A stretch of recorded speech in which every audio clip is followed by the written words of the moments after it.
Welcome. We are the Shank Club NFL.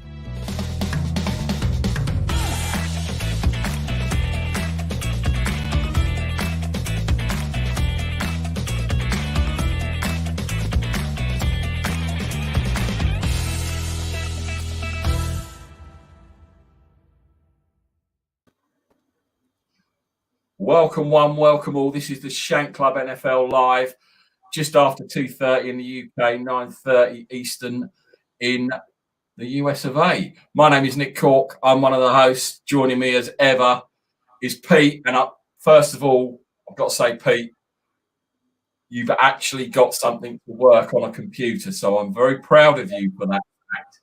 I was thinking it was going to trip out, it was going to do something, but you actually got something to work. But you are still Bill Gates. Pete, how's the hangover? Did you have a hair of the dog to get yourself sorted? Talk to me. No, mate. Didn't have any hair of the dog at all.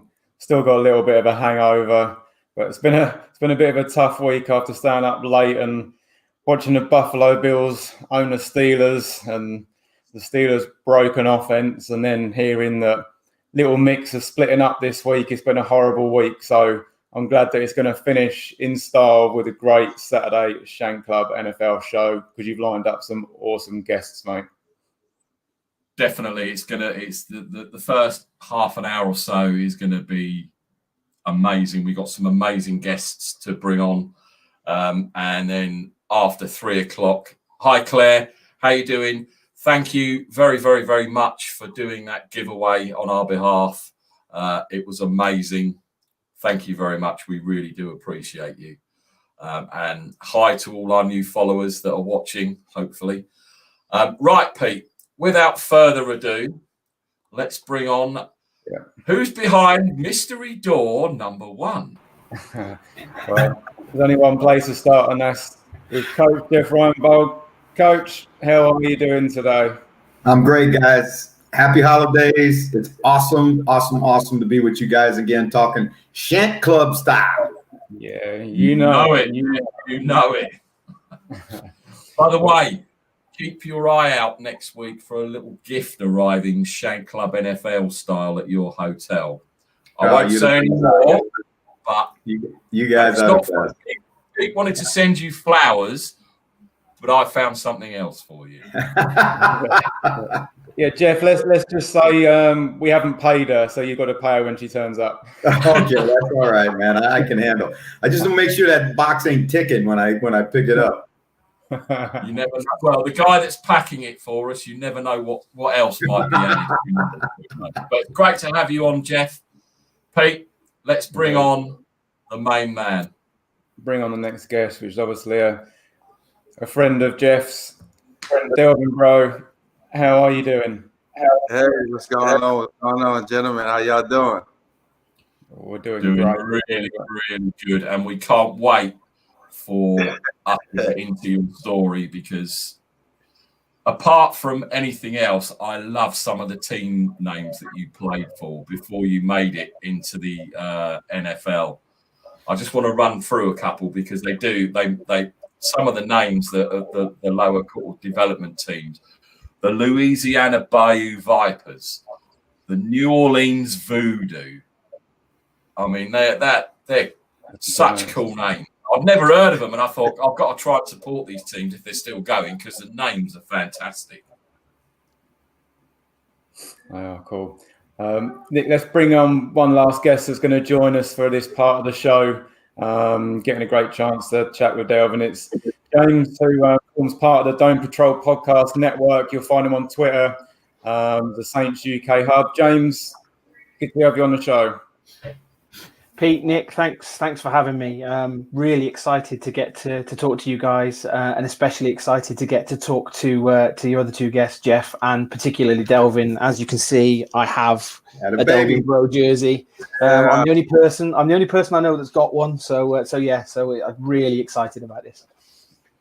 Well, hopefully by the end of the day, there'll be a run on number 40 jerseys with the Saints colors, because this story is, I'm telling you, it's one that they need to make a movie. And I'm just being honest, right? I am being 100% honest. I'm just saying well, as we get started and we go through it, I think everybody that's listening today is going to have a tear in their eye and come away from it inspired.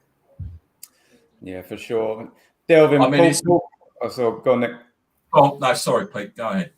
I'm just going to Delvin, pull me up if we say anything wrong here, but let's obviously let's explain obviously why we've got you on the show. You've got your book out, Un-Breaux-Ken, I believe it's called, and it's basically telling us the story of yourself, 17-year-old at high school, returning a kickoff, and unfortunately you break fracture 3 of your vertebrae, and basically I'm guessing it's your story here of how you ended up becoming the first NFL player in history to break their neck and sort of make it into the NFL. Is that right? Yes.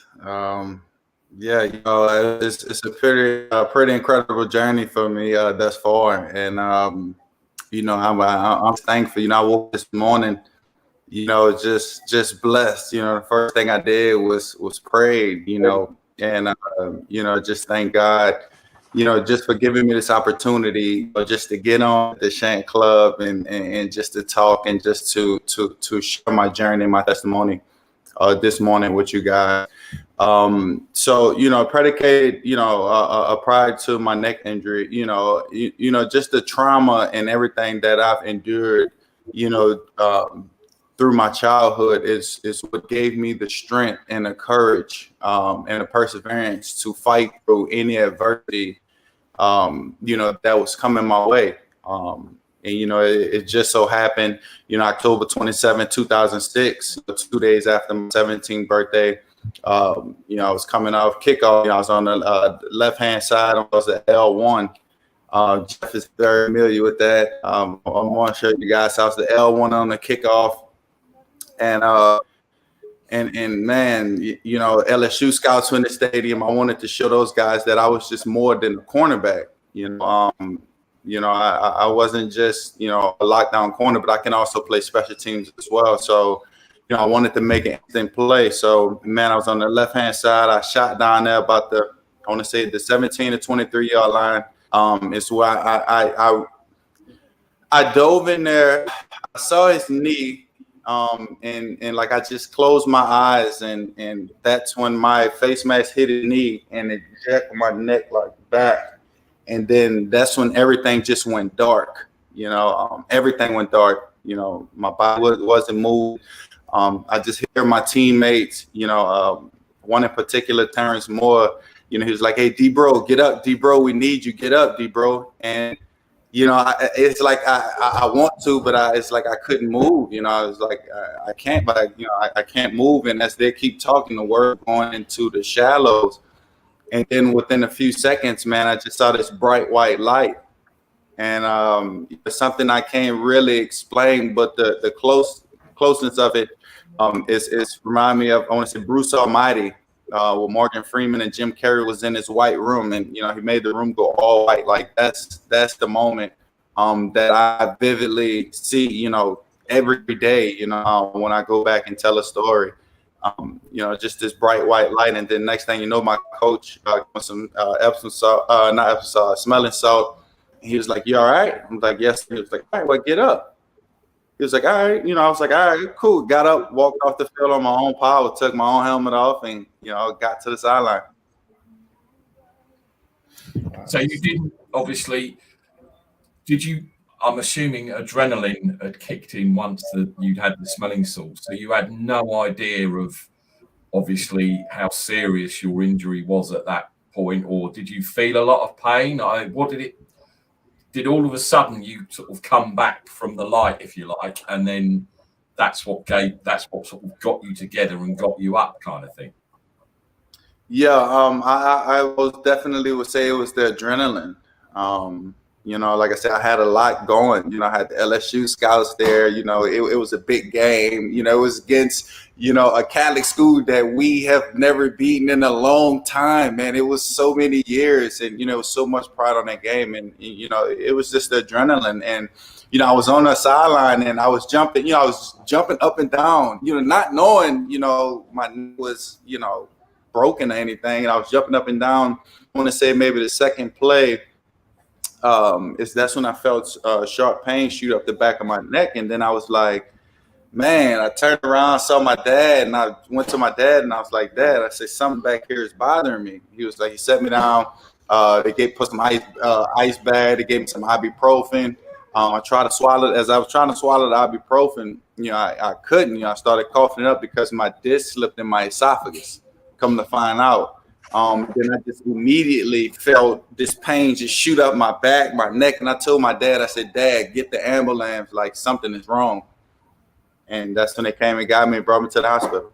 You know, Devlin is a very humble guy, but I recruited New Orleans at that time when I was at SMU, and New Orleans was part of my recruiting area.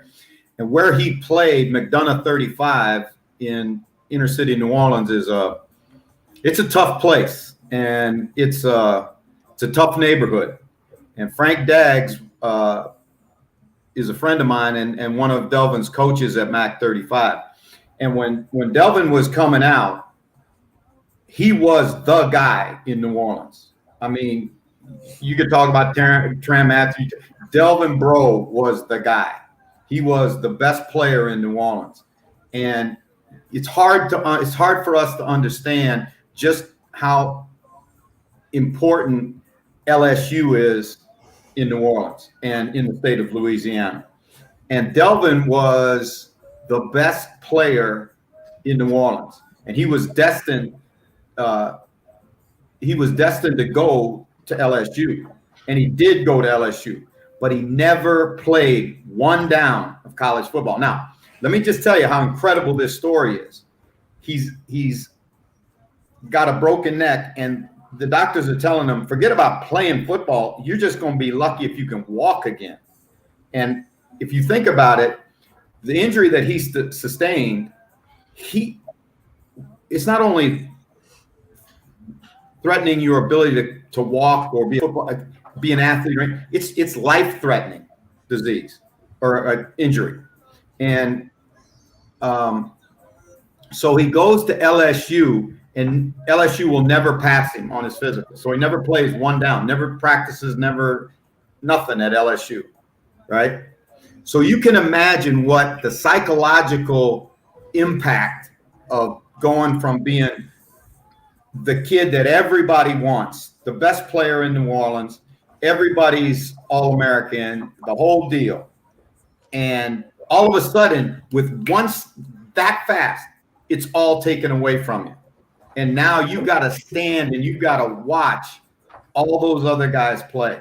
That has got to be incredibly, incredibly difficult for anybody, but much less somebody that has much success as Devlin had as a high school player. Yeah, it's a mad story.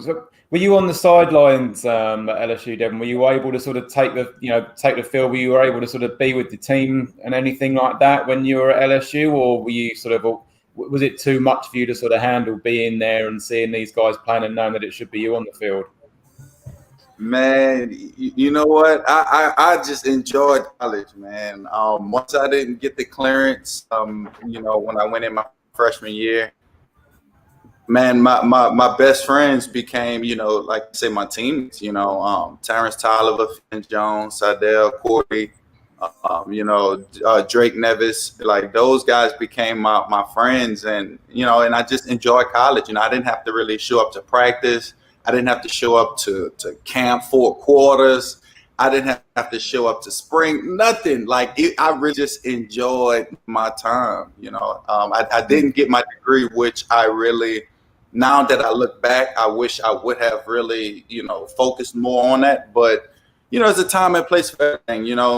Maybe that wasn't my time. Maybe that was my time to have fun and really enjoy my life, right? I didn't really get to do much as a kid. You know, I didn't even go on not one vacation as a kid. So maybe that was my time to just enjoy life. You're finally free, you know.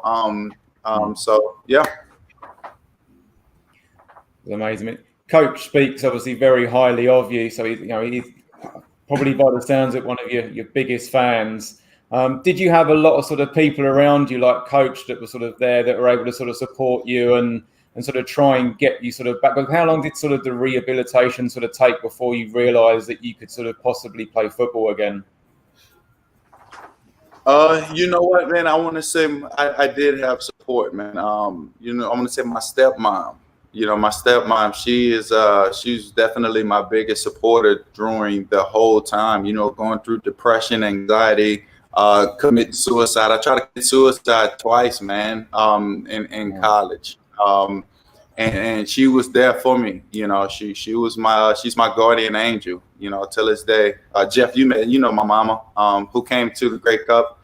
And thank you again, Jeff. Appreciate you, man, for what you've done, man. You know, appreciate you. But no, my man, she's my stepmom. She's definitely my guardian angel. She's been there every step of the way. I can call her at any time. You know, it's 3, 4, 5 o'clock in the morning when I will call her crying, you know, drunk or slouched over, you know, depressed, angry, mad, figuring out, you know, why I'm not, like, why me, you know, like, why all this had happened to me. I knew I was first round draft pick. I knew I was going top 10, you know, so you know, just having that, you know, the adversity and that chip on shoulder just made me want it more. You know, it just made me more hungry. It made me more grimy to tell my story. You know, I wanted to make it, to be in this position to tell my story. That's why I really did it. Pete, Frank Daggs, the assistant coach at MAC 35, who, like I said, is a friend of mine. He calls me one day in early 2013, I think it was. And he said, "Do you remember Delvin, bro?" And I went, "Dags, you kidding me, man? Everybody remembers Delvin, bro." I said, "How's he doing? What's he doing?" He goes, "He's playing football." I said, "Frank, there is no way he's playing football. The dude broke his neck. There's no what he's playing football, right?" And Pete or Nick, the teams that you were talking about, the Voodoo, I think it was at that time, Delvin was playing in arena ball, right? And Frank asked me, he said, he said, "You guys ought to take a look at it," right? And I'm in Hamilton. I said, "Dags, dude, there ain't no way that kid's going to play pro football. There ain't and nobody will ever pass him." And he said to me, he said, "Just give him a chance to work out for you." So we had a workout in just south of San Francisco at the College of San Mateo, which is where Julian Edelman went to college. And so we show up, and we're working out about, I don't know, 50 guys probably. And the field is like it's up on a plateau, and then you can see way down into San Francisco below you, right? So the first thing we do with the DBs and wide receivers is we're going to have one-on-one. And so Delvin gets Delvin gets up and presses in one-on-one, right? And I tried to explain his story to the rest of the coaches, right? And they were like, "Huh?" I said, I know, but so that Delvin takes this poor receiver and he almost knocked him over the fence and down the mountain. I mean, I swear to God, he took him off the field. Impressed man. And you could see all the coaches went like this. Whoa, right? And so now, because when you got a special one, you know a special one just sticks out, right? So Delvin goes through that whole workout, and we go through this process of now what, right? Because obviously you know he's a generational player for the CFL. He should be playing in the National Football League, but nobody's going to pass him. And finally, we pass him. And I'm going to tell you something. The first day we go to his rookie year, the first day we go out, because in pro football, there's no 3 days without pads and you break it in. I mean, you go out there and you're going right now, right? and it's physical and it's fast, right? Well, you knew that Devlin was so, I mean, he was a man, right? But the first time he went for a ball and there was a collision, there was like 15 coaches held their breath because, and the same thing happened during the course of the season where he'd throw it in there and you just go, oh God, please just let him get up, right? Because you felt a responsibility to the kid. Let me tell you something. Football, pro football, everybody, and I mean this, everybody who plays pro football is tough. Everybody, because it's a man's, I mean, it is not a game for faint-hearted people, right? But when you think about what this guy has done to come back from that and play at that level, I mean, that's like Hollywood would not write the story because they'd say, no, it's too far-fetched. It's too far out there. Nobody could ever come back from that. No way that kid would do that. That's it. I'm telling you, it's like a diehard sort of story, isn't it? You know, it's unbelievable. You can take Rocky, and you can take the story about the kid at Notre Dame and all that, but back, get away from me. The only one I've ever seen anything like it is Bleed for This with Vinny Pazienza. And he and Devlin's stories are the greatest stories I've ever heard. And it needs to get told because somewhere out there's a kid who has been told he can't do something. And it may not be football. It may be, go to college or whatever. But he's been told he can't do something. But by sheer will and grace, you can. And here's proof positive. Yeah. So he goes and plays for us for 2 years. And I had a problem with Devlin the first year because when he would play on the punt return team, I put him on their best gunner. And he would get penalties because he would take that guy and put him through, the advertising things that they have in the stadium. He put him right through. And I'm not kidding you. I can show it to you on film, right? And I finally had to say, Devlin, once they're out of bounds, just let them go. Because he would knock them into the stands, right? But so he plays for us for 2 years, and he's obviously the best corner in our league.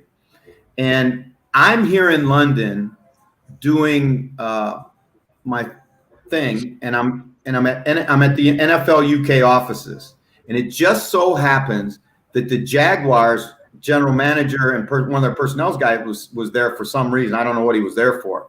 And I stopped him and I said, hey, listen, we have a kid in Hamilton that you need to sign. And they said, who is it? And I said, it's Devlin Breaux, right? And I got the same reaction. No. It's too high risk. It's too much. Well, lo and behold, who's he signed with? His hometown team. Now it even makes the story more crazy, right? Yeah. And then he comes out and go back and look at the film. James, go back and look at the film. And I don't care who you take. You can take them all. Take every single one of them. Julio Jones, any of them. And they couldn't get off the line of scrimmage on the guy. Nope. I mean, it's an unbelievable story. What you were saying, Jeff, about it's a tough sport.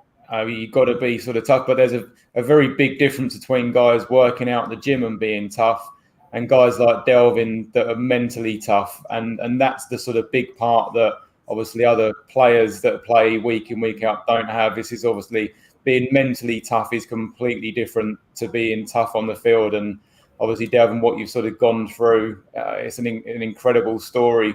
So one of them things like Jimmy V said, don't give up. Don't ever give up. And it's clearly something that you haven't give up on. And obviously you were saying there about, wanting to commit suicide, things like, being in a really dark place. There obviously was something that sort of just sort of changed your thought process and sort of to get you back in that positive vibe. Was there a trigger that sort of caused you to sort of have that sort of get rid of all that negativity and bring this positivity and to sort of say to yourself, come on, man, don't give up? Was there a trigger? You're right. It's all mental, and I want to say my ex-wife. So shout out to my ex-wife, man. She was there with me during those times right before. I want to say she was there on my third attempt of suicide, and she was there. She the one who helped me, man. She the one who helped guided me and helped me get out the hole. As much as I hated it, but she was there. I always wanted to be isolated from the world, and she always would bring me out of that funk. She always would be like, the world needs you. Whether you like it or not, the world needs you, and that would give me motivation. That would give me spark. She would motivate me to go work out. She was like, if you want to chase this dream, you got to get up and go get it. You have to be hungry for it. You have to get up and go work out. So after that, that's just something that, I took, and I'm like, man, this is somebody who really cared for me. This is an angel, so I took that and I ran with it. Sorry, Delvin, just before, and I know James is itching to ask you something. I just want to ask, when you came back from that injury and you were obviously making your way through the Arena League and whatever, and then Jeff brought you over to Hamilton, was there any ever time that you were fearful that one little knock might upset what had happened and re-injure you? Or was it basically, I've had what has happened to me, and I'm just gonna do what I need to do to make it? I mean, nothing like your story, but I had an emergency appendix operation in a foreign country, and I was like 6 hours away from getting peritonitis. And ever since that, it kind of changed the way I see things and the way I should look after myself better, but I don't. But it was one of them things where something happened to me and I thought, you know what? Life is here. You've got to live it. Were you ever fearful of something like that happening to you again? Or were you just, I'm going to make it. I've got that talent and I am going to prove everybody wrong?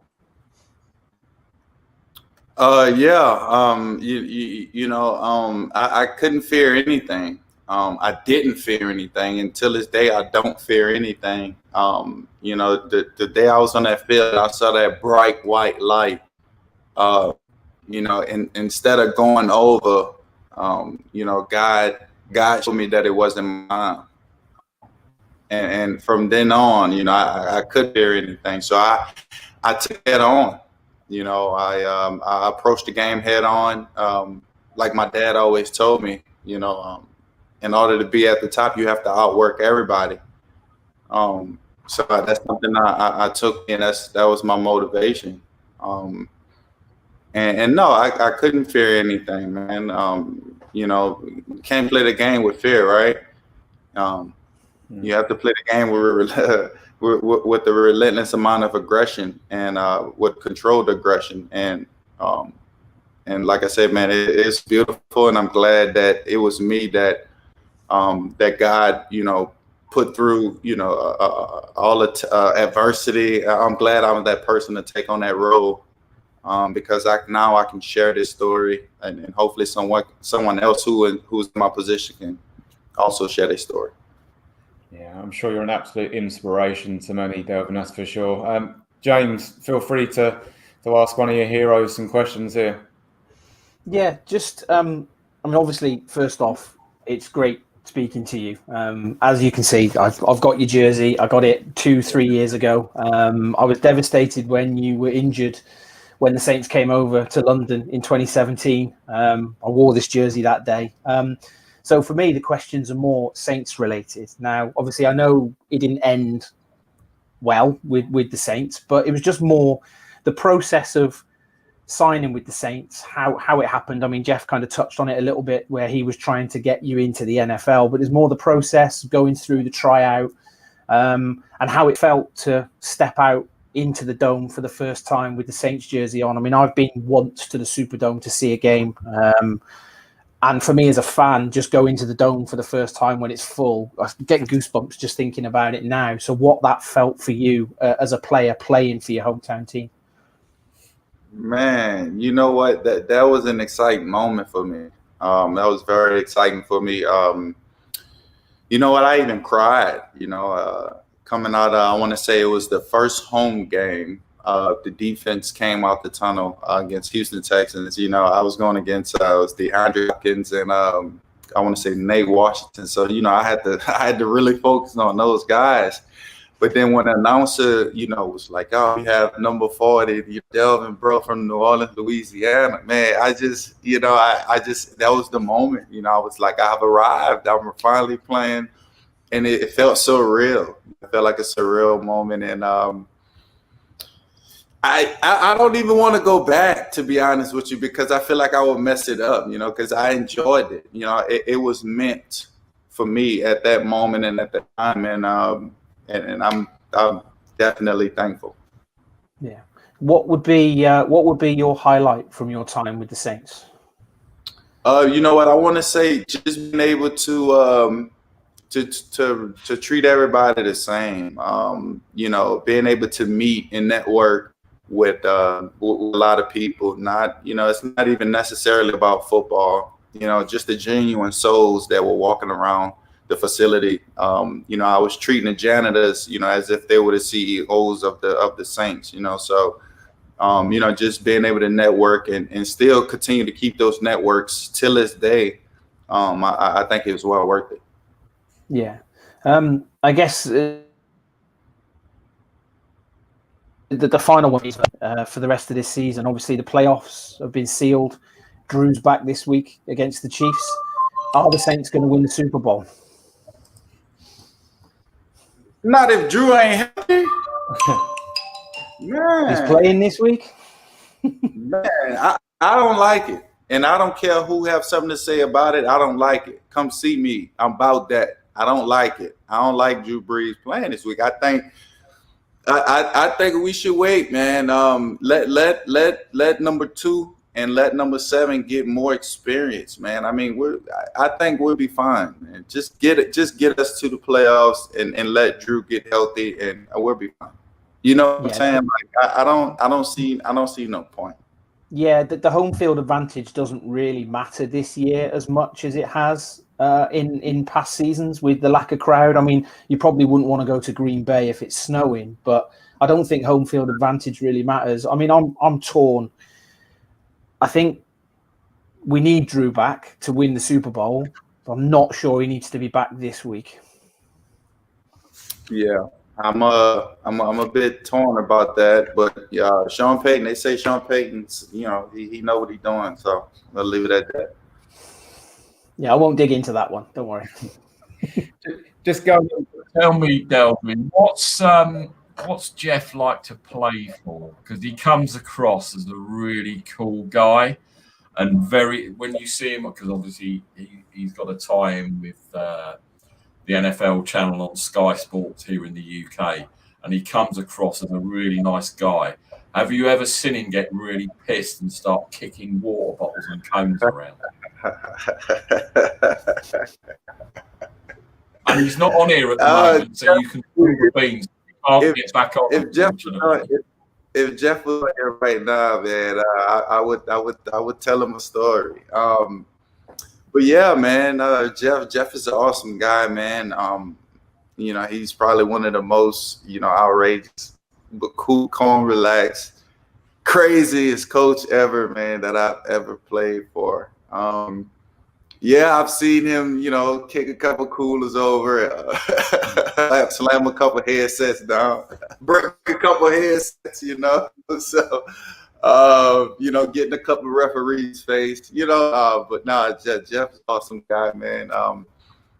He's not even a coach. I don't even look at him as a coach to me. He's like a father figure to me.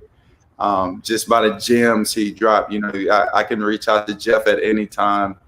And, he pick up the phone and call, he answer, he text, and I pick up and text him, he'll text me back. So, man, Jeff is my guy, man. Oh, look at that. There he is right there. Story about kicking callers over and getting in refs' faces and heaping praise on your guy. Jeff reappears, look. I think you might still be having a few technical difficulties, but obviously, Jeff, I don't know if you can hear us. We've got you on now, so hopefully you can rejoin us. Can you hear us, Jeff? I think he's still having a few problems, but hopefully we'll sort of get Jeff sorted back out soon. And as soon as you can hear us, Jeff, start talking. No, he's still not there. I think you need to take him out and bring him back in, Pete, a few times until it kind of works, possibly.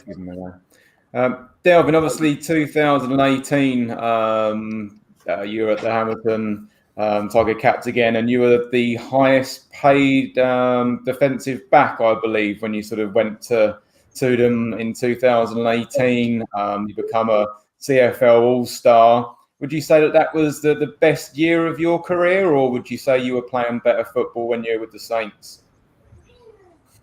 I want to say no, not at all. I want to say my best years led up until to the point of me signing that contract. Man, I didn't put in all the work until that point. So all my best years were even starting at 4 or 5 years old. Like all those were my great years until I signed that contract. It was because that's all the hard work I put in.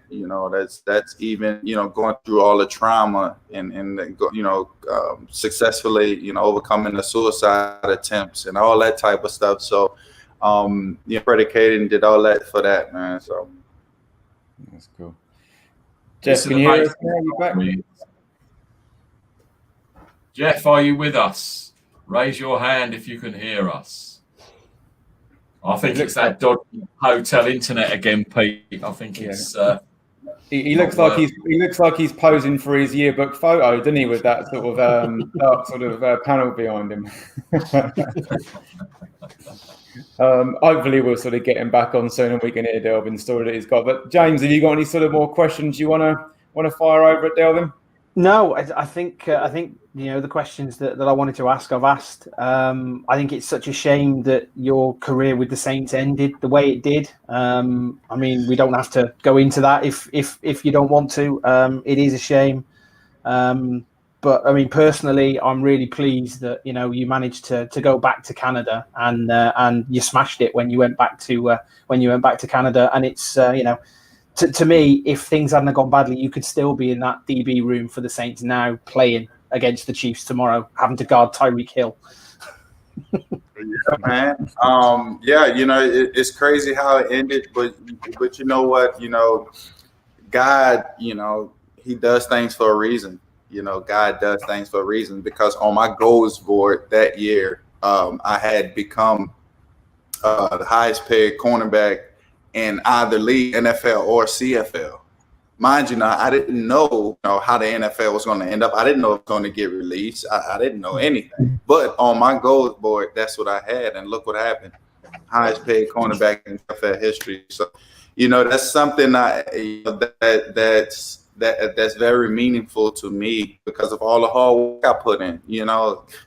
Man, I didn't put in so much work. I'm like Jeff, this needs to be a movie. This needs to be told. It's like I've played 10 years and nobody has never come to me and be like, oh, I want to tell your story. Everybody's like, oh, you have a credible story. All right, just keep moving. Like, no, I really have an incredible story that really needs to be told. And now is the time. We have a lot of things that's going on in the world right now to where my story would definitely inspire a lot of people to continue to keep going, because it has definitely shut down a lot of people's mindset of working out or mindset of continuing to keep grinding, or, it's definitely shelter a lot of people. And if we're at home, might as well throw on the Delvin Bro documentary or even movie, on Netflix or something, and inspire some people to go do it, right? And from there.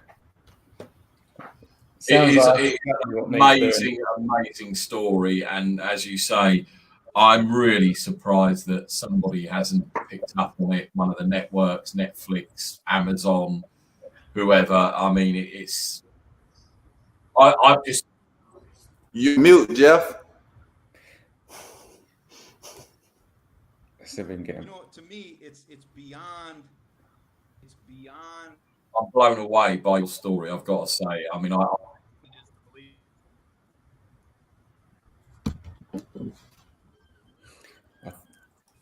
Jeff, I think we're still having a few issues with you, man. I don't know if you can hear us, but what we're going to do, I'm going to try and kick you out again and then see if you can sort of come back in, because it's a shame. Leave him out for a few minutes, Pete. So the connection between the UK and Louisiana is fine, but the connection between the UK and the UK is not. I know, it's crazy. It's crazy. Hey, hold on, bro. Coming. Hold on. I'm gonna make you some breakfast. Do you need to leave us now, Delvin? Obviously, I know. Oh yeah. I got my son, man. He's kind of upset, so I got some waffles and eggs to make. You are. To me, it's been a fact, and we want to have you on a bit longer next time. Will you come back and join us again in the new year so we can obviously talk more? Because I don't think, to be honest, half an hour with you just isn't long enough, and we appreciate your time today. But will you come back and join us again in the new year? Absolutely. Excellent. Delvin, just before you go, just give us one big rundown of your book so everybody that's watching knows exactly what to find and what to look for. Oh yeah, so when you buy Un-Breaux-Ken on Amazon, I want to say you can buy it Amazon UK, if I'm not mistaken. Okay, yeah, Amazon UK, Amazon US. But no, when you read my book, it just talks about, you know, the struggles of my childhood abuse, right? You know, things that happened to me as a child that actually motivated me into who I am to this day. And you know, it also talks about my dad changing my name changing, right? It wasn't Delvin Bro. So if you want the book, you'll figure out who I was before Delvin Bro. So I think that's pretty cool. Then it also talks about my suicide attempts when I was 9 years old. Also talked about it during my college times. And then it also talks about me breaking my neck, you know, going through those trials and how that really shaped me into who I am till this day. And it also talks about my college, you know, years, me not playing for 6 or 7 years. Then I finally made it back to playing football with the Gridiron Developmental League. And then it talks about, you know, just becoming the highest paid defensive back and just talk about the struggles also of how I think, you know, we need to have more minority, you know, African-American head coaches or coaches per se in the NFL. Also talks about my time with the Saints and how that departed, how we ended off on bad terms. And I think that it's worth the read. And it's very, very, very phenomenal. Well, I've got mine on order, and I was hoping it was going to come yesterday or this morning so I could quickly read it all before we got you on, obviously, which in a way is good because it didn't turn up, which means I can then read it at leisure over the Christmas and New Year break, then get you back on and talk again, because it's probably going to be one of those books where I'm turning the pages and going, I won't drop an F-bomb yet. But I'll be, what the, and I think everybody that's watching who knows you should just get on this book, make you some money. It's an inspirational story, and we are so privileged that you joined us today. Thank you, Jeff, for getting him on. And please, once Christmas and New Year's over, we'll get you back on once I've read the book, and then we can chow down on some serious chat. Thank you very, very much for your time today. All of us appreciate it. I know me, Pete, and James are starstruck having a former NFL cornerback on. Jeff always comes up with surprises. We've had Mike Singletary, we've had Jesse Sapolo. The man delivers when he says he's going to deliver. So thank you for coming on. James, I'll let you say your goodbyes. Merry Christmas to you and your family, and we'll see you again in the new year. I really appreciate it, sir. Delvin, thank you so much. It's been a pleasure speaking with you. Yes, sir. Thank y'all, gentlemen. Yeah, thanks for coming on, Devlin. That's for sure. Really appreciate it. And hopefully the motivation that Nick gets from reading your book will actually make him do some work with me. be nice. Can I just say, you need more than me reading his great book to be motivated to work with you, Pete. Let's get this straight. This isn't about. I'll be motivated in everything except having to work for you. Merry Christmas, Devlin, to your family. Love you, D, bro. Take care, man. That's awesome, Jeff.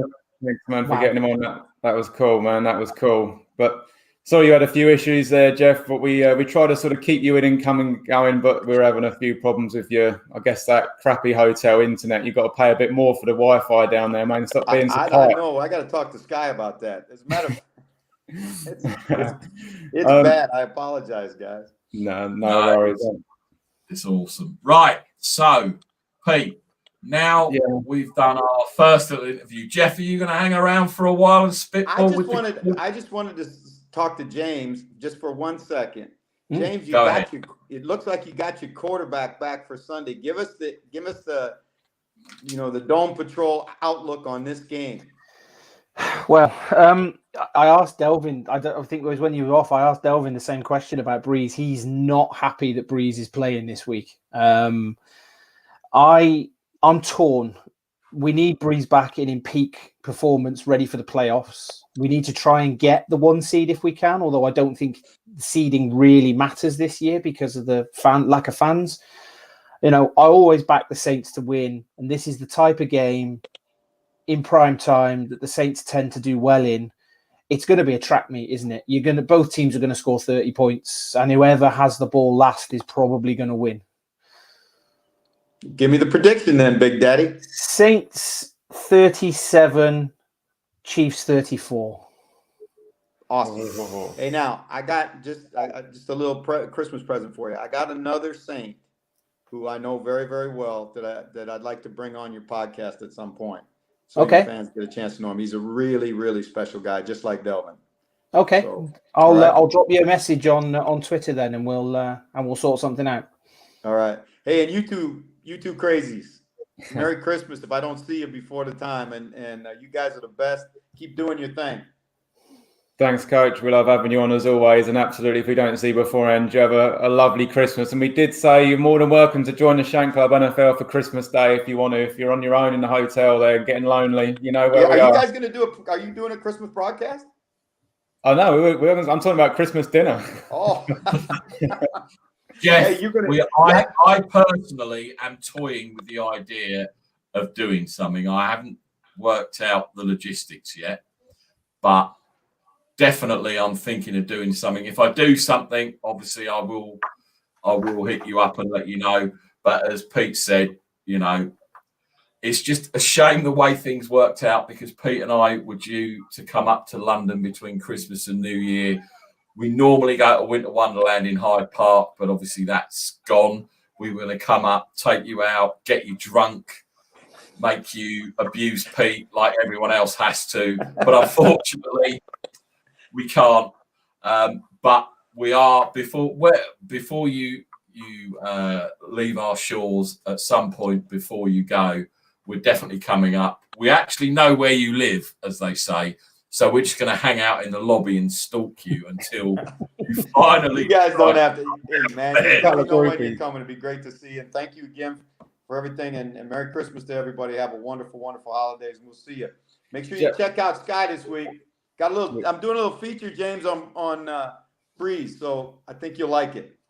I'll be watching. Tell your Saints fans. Jeff, don't worry. Jeff, just before you go, I'm just going to bring everybody onto the stream that's not in the Shank Club here, because I'm sure everybody wants to wish you a Merry Christmas and say goodbye to you. Hey, Merry Christmas, all you guys. Merry Christmas, Coach. Time with your families. Merry Christmas, Coach. Aloha. See you guys. Merry Christmas, brother. See ya. Cool. Right. Now it's time. It is the Shank Club special. We are going to be picking games and all that kind of good stuff. Brilliant so far. So let's keep the momentum going. Let's go around. Let's say hello first to the smuggest man in Kansas, Everyone knows him as Mr. Smug, aka. How you doing?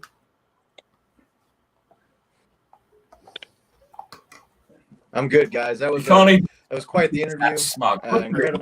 Incredible story. Yeah. Yeah, and I mean the guy is obviously a man of style and class. You saw that leather couch he was sitting on, right? So I mean, hard to not get behind a guy like that for sure. Yeah, it kind of puts your Roger Goodell special to shame there, Scott. But hey ho, John. Well, I don't have that how are you? coin, Nick, so. John, how are you? I'm good, brother. How you doing? Jason, how you doing, brother? Yeah, good, John. Good to be here with everybody. Scott, how you doing, my man? Carl. Hello, gentlemen. Carl, good to be back on again. Yeah, I'm not too bad. Yeah, not bad at all. Cool. Right, we've got a very special, Jason, big ups. We've got a very special feature now. Dion's in the dark. Look, Dion, come into the light, brother. Hey, what's going on, everybody? What's happening, everybody? Mr. Rogers, Dion. what's going on? Pete, we're going to get your ass for your Steelers losing 2 weeks in a row. Nobody is going easy on you. Don't expect us to give you no extra love. We're going to get you because you lost 2 weeks in a row. I don't expect any love from you guys whatsoever. I wouldn't have it any other way. It's funny, actually, because I'm glad everyone's now on, because I was looking, obviously, in the bunker, and what I did, I went right over the back because I had to find something, and I was looking, and I can't find the Steelers' run game anywhere. It's fucking vanished. Where it's gone. I looked, but I couldn't find it. It had to be there. And my man, look, you got a better chance. You got a better chance of finding Jimmy Hoffa than you do that run game. I did find a couple of drops behind. It could have been Claypool or Washington. I don't know who dropped them, but there's enough people dropping balls at the moment. Jason, I believe you have got some film for us on the running game of the Steelers and why it's not working and all that sort of thing. So we're quite interested to see that. First, I want to say thank you for giving me another project so I could stop watching Nick Mullins and this 49ers offense. So I appreciate you. I appreciate you for giving me something else to do.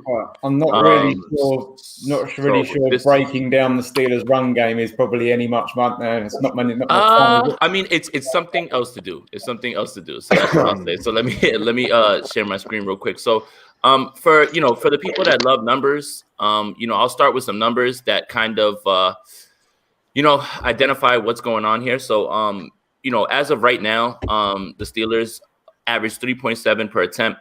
They have 1,158 yards on 316 attempts on 525 pass attempts. You can see the huge disconnect between running and passing as far as the numbers go. So, real quick, James Conner has 155 attempts, 347 yards before contact, 316 yards after contact. And James Conner's averaging 10.3 rushing attempts per every broken tackle. So what does that mean, right? Like, we're saying a whole bunch of things. Well, it just means that basically most of the time, somebody's meeting him in the backfield and he has to make a move immediately. So, that's one little thing, right? When I dug a little deeper and I started to look, Benny Snell is 21 attempts per broken tackle, right? So these guys aren't very elusive when it comes down to it. What I really noticed is that there's a lot of issues with predictability, right? So rushes on first down, 173 out of 192 first downs. That basically just signs that you guys are just showing off first down run, and you guys are just like, all right, on second down, 99 pass attempts, on third down, 36 pass attempts. So dig a little deeper, right? Total snaps in shotgun, 663. 497 pass attempts, 156 run attempts. You've only been under center 189 times, and you've run the ball 160 times from there. So that's a huge tell. If you're under center, it's a run, pretty much at this point, right? But the first 5 games, 141 yards against the Giants, 109 against Denver, 169 against Houston, 136 against Philly, 129 against Cleveland. That's not bad, right? Like, the Giants weren't where they were, in the beginning of the year. Denver isn't as good on run defense. Houston's atrocious. Philly and Cleveland, the Steelers did a good job, right? So look, it's all fun and games, right? We all want to make fun of, like, what's going on, because of the banter and everything. But I wanted to start this by showing you guys how it was actually successful at certain points and how the Steelers can get back to it, right? Like, I know we can, just show all of the clips of the last 2 weeks. Washington, it was they ran the ball. I think it was like 11 or 12 times. There's not really much there. It wasn't successful, but I can show you at least where it worked. So you guys all see the screen, right? Everything's good. Yeah. Okay, cool. So here's week 1. What I want to do is I want to point out right here is you're going to see Vance McDonald. You're going to see Eric Ebron. So what they're going to do is they're going to combo block the edge here. And then Vance McDonald is going to release from his block and get to the second level and pick Blake Martinez here. What you're looking at here is 71. His name is Matt Feeler. I'm not certain if he was the replacement for the young man who lost, his season on that field.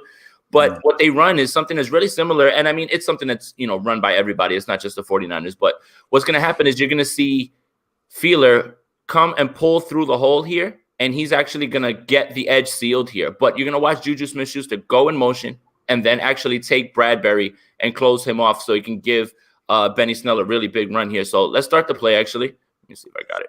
Sorry, guys. All right. So what you'll notice is that, here you go. Here's Juju. He's already in motion, right? So here's Juju in motion. Like I said, Vance McDonald and Eric Ebron are going to take this edge right here. Combo block right there, okay? And see how they fake the jet sweep, and it just holds people just for another second, right? That's just there to put a little bit of doubt in your mind, right? So you'll see it. Here comes Feeler, right? The hole looks like it's going to hit here, but already look at Vance McDonald, right? He's already blocked. He's already on his way to the second level to at least get hands on Blake Martinez, right? Now you look at it here. You got Juju on Bradbury, and you've got a lineman who's supposed to cut through here. And basically, Benny Snell's supposed to just read his blockers and just figure out where the hole is, right? So what happens here is that Eric Ebron loses his block, but Feeler right there picks him up. And that's enough to just get enough of him and keep him out of the play. So now instead of cutting up this way, right, Juju Smith-Schuster is going to take Bradbury and at least clip him. He's supposed to seal him off and turn his body to the inside and keep him inside, but he doesn't. But he does just enough. And here's Snell. And then here's what I like. Bam. That's how you finish a run, right? Like, and look, that's an 8-yard gain, right? That's exactly what you're looking for. I think you get a better look at it from right here. So once again, you see the combo block on 59. You'll see Blake Martinez get picked up by Vance McDonald. And just watch this. So this is what they see. Right there's the fake jet sweep. Holds Peppers and Martinez for just a second. Now it looks like this is going to be coming through here, right? It could. But Vance McDonald does a good job picking him up here. And boom, he's able to do the rest of those things. Is it Feeler? I'm sorry. Feeler does a great job here. And boom, that's enough for Benny Snell to get 8 right there. Like, that's a big run, right? Like, so look, it's there, right? Like, you can run all these sort of things and these techniques, and you can actually get, your guys into space, right? Okay. So I have another one. God, I don't know what's going on my computer. I'm sorry, guys. Give me a sec. I don't know why this is happening. All right. So here's another one. Same game. And the reason that I wanted to point it out is because, they ran the ball well in this game, and I want to show that it's actually something that can be done. So same game, shotgun, Juju in motion to the right side. It may look like Ebron is going to miss the block here, which he's down here. It may look like Ebron's going to miss the block, but it's not that. So what I mean by that is this. Check this out. So Juju's in motion. And look, it looks like Ebron almost like whiffs right here, right? No, that's not his responsibility, because you'll see Frito again. I keep saying his name wrong. Feeler. I'm sorry, guys. Feeler's going to come through, and that's actually his responsibility out there, right? So what Ebron does is Ebron goes right to the second level, and he goes and he gets Blake Martinez, and he seals him off a little bit. So what happens is that all this noise here and all this chaos winds up clogging everything right there. Now, look, you've got a bunch of bodies here, but there's no one out here. Now, look, Juju has Bradbury right here, and look, all you have to do is take the block the way that he's taking it and push him to the sideline. Look at this gap. Look at that. That's a 20. I mean, it's a fumble right here, but they wound up recovering it. But that's a 20-something yard gain. Like that's all these little things are things that they're not doing well right now, and again, on top of tipping your hand to first down runs, only, never running on second, never running on third. And if you're in shotgun, most of the time you're not going to be running. So it's a good tip. I mean, here's an example of them running out of shotgun, but it's all little things like that, right? Like, you have to make sure that your blocks are done. Everybody has their assignments, Benny Snell, finishes this run, and whatever, Juju comes back on it. But it's more just about just the small things, I think, that are missing. So Pete, close your eyes. I'm sorry. I've gotta show you some Washington. I'm surprised you actually found a run play, in the last couple of weeks, because we haven't been doing any. So I mean, it wasn't as easy as all that, right? Like, even though Game Pass allows you to just search whatever you want on there, it really was hard to find a run play. So look. Yeah, I'm actually on the show. I like the idea of, the heavy set. The heavy set is a little bit of a tip, that is a run play. So you'll see McDonald and Ebron move that way. Here's the thing that I want you to notice, right? Look at how close Washington is. That 1, 2, 3, 4, 5, 6, 7 guys all in the box, right? So that means they're fine running, their man concepts.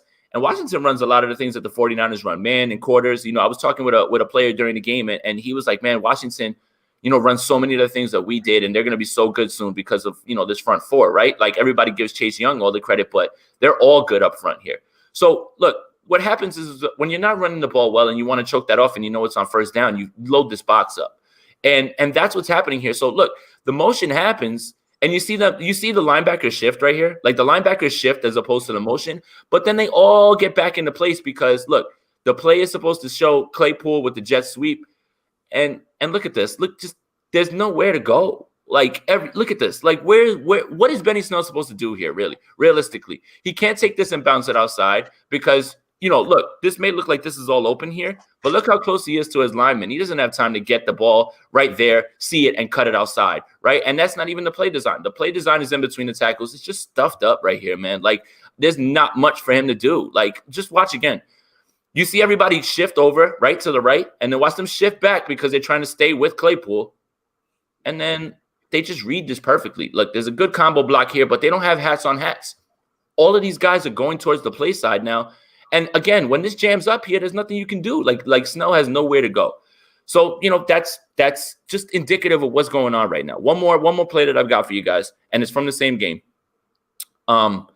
It seemed like all of these runs in this game were just all negative. And it just seemed like, instead of trying to say, hey, let's establish it, Mike Tomlin was like, just toss it. Like, toss it out of the playbook. I don't care.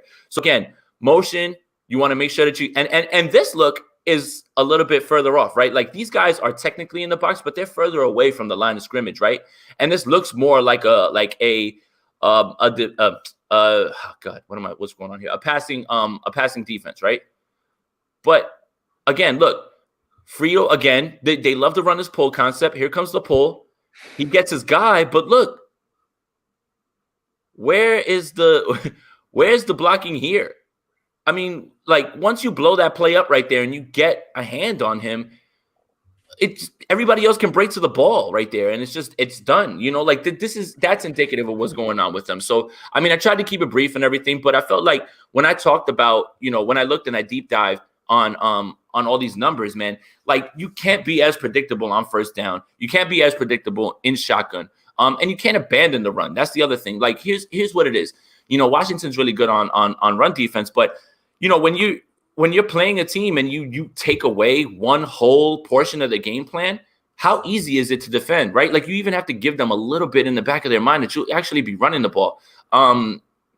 It's just you look at the numbers and they kind of tell you O-line plays a problem, but play calling and predictability is a problem, right? Like, you have to be able to say, on first down, we're going to pass. On second down, we're going to pass. But, you have to be able to do both, and you have to put that in the back of the mind. So when I watch this, man, it's just, if the Steelers don't get this running game going anytime soon, I'm sorry, Pete, I just don't see the path to where you want to go. Yeah, I mean, Jeff called it a couple of weeks ago and said that we've got to get the run game sorted out. And I can't, for the life of me, work out why the Steelers, I mean, you read out the stats there of like the first 6 games there. It was a mixture of run and pass, and it was working. But exactly what you said now, it's so predictable, the fact that they're not going with the run game. And the defense are just reading it so, there's nothing going on. It's not tricking anybody, it's not fooling anybody. So they've got to find it somehow. But it appears that they're just not bothering, and I don't understand why. Even if it fails, I'd rather see it fail at the moment, but they're giving it a go, and then at least then it's sort of people don't know that it's going to be a pass or it's going to be a run, but they've got to try, and even if it's not working, they've got to try and sort of do more and I agree with you, Jace. We're not going to be going anywhere at all. The last couple of weeks I've said that offense is broken, and the only thing I can possibly think of is I can't understand why the ball's coming out of Ben's hand fast.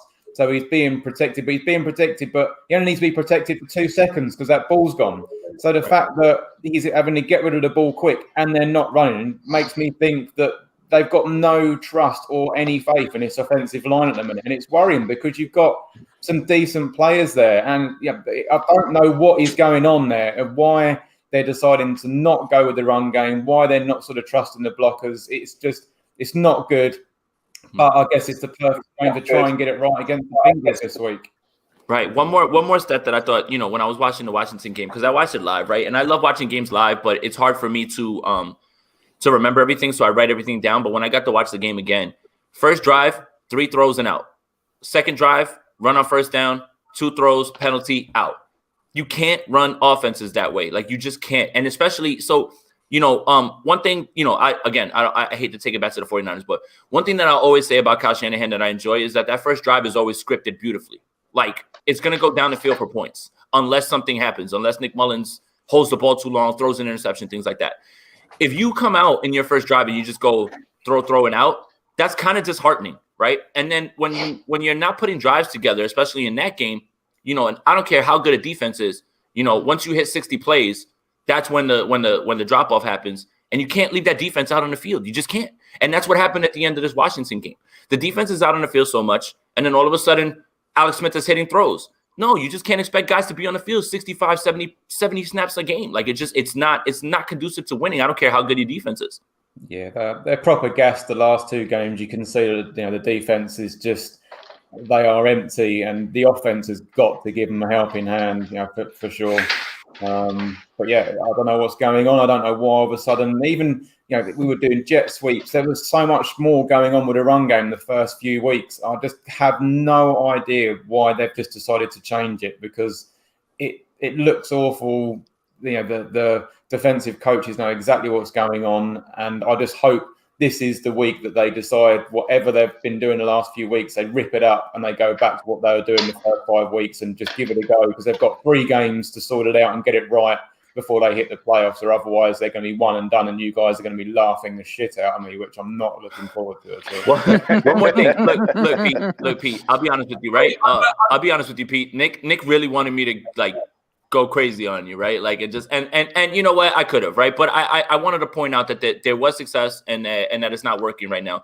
One more thing that I wanted to say is, like, the passing game is just an extension of the run game, right? My frustrations with Deebo Samuel, like, that's exactly what you guys got going on right now. All your throws are two yards past the line of scrimmage, and it's just all yards after the catch. That's the thing. When you're throwing the ball quickly, essentially all those quick passes are those runs that you should be having for those 2, 3, 4, 5 yards. You're just asking Ben to do it with a throw, which is a lot more risky because interceptions can happen and things like that. But it's all those throws that you say that are quick, those are run plays essentially. Those are the run plays, and that's just not going to work. It's not going to work down the line. I promise you. Yeah, Jason brought up the fact that the Steelers had. Go on, Carl. Jason brought up a very good point that the Steelers only managed to, the first 5 weeks, they got over 100 yards rushing, which is really solid. Since week 5, they've only managed to do it once, and it was against Jacksonville. Yeah. So all I'm hearing is people blaming James Conner and Benny Snell, the running backs. I mean, they have some sort of point. James Conner is not Le'Veon Bell. He's certainly no Jerome Bettis. But the running game can only be as good as your offensive line that blocks and helps you. Yeah, it's going wrong somewhere. I mean, I feel that all the backs that we've got are serviceable backs. They really are. But as Jason alluded to there's just no gap. There's nowhere for the dudes to run. So Pete, do not lose to the Pete. Don't lose to the Bengals. That'll be the one that I just that I kind of let it fly because I mean third quarterback, everything. Please don't. We're not losing to the Bengals. I don't need to. It'll be plenty of this, Pete. It'll be plenty of this. There's no way in hell you can lose to the Bengals, man. If you lose to the Bengals without Joe Burrow, oh my gosh, we have to just destroy you. There's no choice. I mean, you've lost 2 games in a row, man, and you've lost them to some very lackluster teams. I'm kind of questioning what's going on over there. This doesn't look like Steelers football. Losing Bud Dupree might be a big deal here. I can see what you're doing here, Dion, man. I can see what you're doing here. Oh yeah, you're gonna get it. Yeah, you're gonna get it. You've been giving us crap all this season. You're gonna have to get it because we know we suck something awful, and we know we going through some real hard times. I mean, you gotta think about it. I'm in here. I love my wife, but she is a Cowboy fan. Do you understand that it's about to be war in this house on Sunday? Straight war. Wait, what, Dion? My wife is a Cowboys fan. No one wins when the family feuds, Dion. No one wins when the family feuds, bro. Look. Let me tell you something. My fanhood goes back to when I was a child, and I had an uncle that taught me. Once that's your team, that's your team. You stick with them day in, day out, whether they suck, whether they're great, whatever. And he said, but the one thing you never do is you never break. I will tell you just this really quick. I have never worn another team's emblem. I have always worn a 49er hat. I have been given, I don't know how many different hats by several different people. I will not wear anything outside of a 49er hat. I've been given New York hats, all kinds of stuff. If my hat is not a 49er hat, unless outside of my actual teams that I root for in other sports, I will not wear them. I am dead ass serious. But yes, she is a diehard Cowboy fan, and she knows when football comes on. If it's Cowboys versus the 49ers, it's war. It's all out war, and we're okay with that. It's also a big reason as why you've been, a little bit depressed after the last 20 years of watching the 49ers. That might be why there's not many smiles. See. I try to go easy. Don't do that. Okay, yeah. Okay, no. I got this, Jason. I got this. Don't worry about that, dog. Go for it, Dion. Don't worry about that. So Dion, you brought it to the party, man. You brought this to the party. From the Niners. So look. The last 20 years of watching the 49ers has not been the most fantastic of all. But you know what? We have had some pretty good defenses. We've had some good playoff runs. We've been to a Super Bowl. Here's the thing. No matter how many, how great the Steelers are, and the fact that they've only had 3 head coaches or something like that in their whole coaching tree and all of that good stuff, at the end of the day, you know where y'all asses is at home with us. So you ain't doing much else. You're not going anywhere. I'm so sorry. You're just not.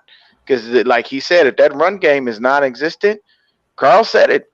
James Conner is no Le'Veon Bell. He's no Jerome Bettis. So at the end of the day, you better figure out that run game before you come over here talking about us. I know we're not going nowhere. If we continue to play like this, I'm not hiding behind any trees here. I know. There is only one crumb of comfort I will give Pete for this. If you look at where they're seated right now, they're sitting in the number 2 seed, which means they'll play the last wildcard spot. Currently in there at the moment is Miami, isn't it? Is it Miami or is it Indianapolis? Oh, he don't want that. I think it's Miami. I think it's Miami. The only crumb of comfort I will give Pete is that the Steelers could face the Ravens in the wild card game. That could be the game Steelers could win, but then again, Lamar Jackson can just go to the locker room in the fourth quarter, take another shit, and win the game-winning touchdown. Well, I was just about to say, nailed it. Sorry arse out the I guess as we're talking Steelers, Nick, you're having some sort of delay on your internet today, bro. You're sucking big time on the delay, so you might have to sort that out. It's that stupid shitty bunker that you're in. But don't worry, Mr. Rogers will be destroying Pete in the playoffs anyway. Mr. Rogers will handle that because Pat Mahomes is about to rid Ben Roethlisberger's old ass of any hope he had at winning the Super Bowl. If those two meet, he gonna mess around. Y'all gonna get up big, and Mahomes gonna do what he always goddamn does. You give him any time, get that man a millisecond, and his ass will make you pay. I'm telling you, Mr. Rogers, go ahead. Let him know, man. Tell him you gonna whoop his ass in the playoffs. Let him know you're gonna destroy and murder that weak ass team. Well, there's 3 weeks of football to go before the playoffs. I mean, I don't know. I mean, we're trying to grow this show and get viewers, and we're talking about the Cowboys and the 49ers. Okay, you can mute yourself again. We're going to go there. You can just put yourself back on mute. We ain't got time for that. All right? God, you talking about my damn Niners. You right? Tell him, Jason. Tell him. I'm going to take a knife. I'm going to cut the completely uncalled for. Right, let's get this. Yeah, Go Browns. I don't know what's going on. Go Browns. Yeah, what's going on? That's fantastic right there. That right there should be the catalyst for the story. 49er fans here either. God damn it! Okay. Right, let's move this show along, boys. Let's Steelers talk. Let's do some predictions on this Steelers-Cincinnati game and move over to another game. So, Steelers. Nick, what are you going for?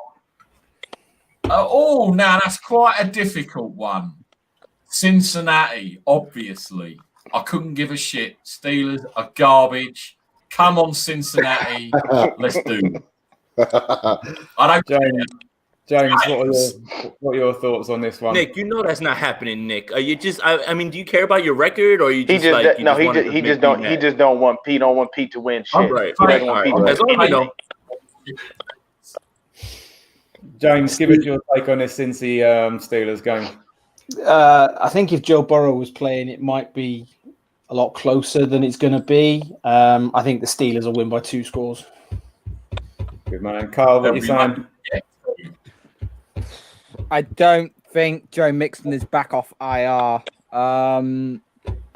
So I've got to say the Steelers on this. It's the one team the Steelers have fun in beating, and that is the Bungles. So yeah, I've got to go Pittsburgh with this one. John, should we bring your missus in to talk, to give you a vote, or are you going to do this one? She hates the Steelers, so I mean, there's nothing I can tell you. She's a diehard Browns fan.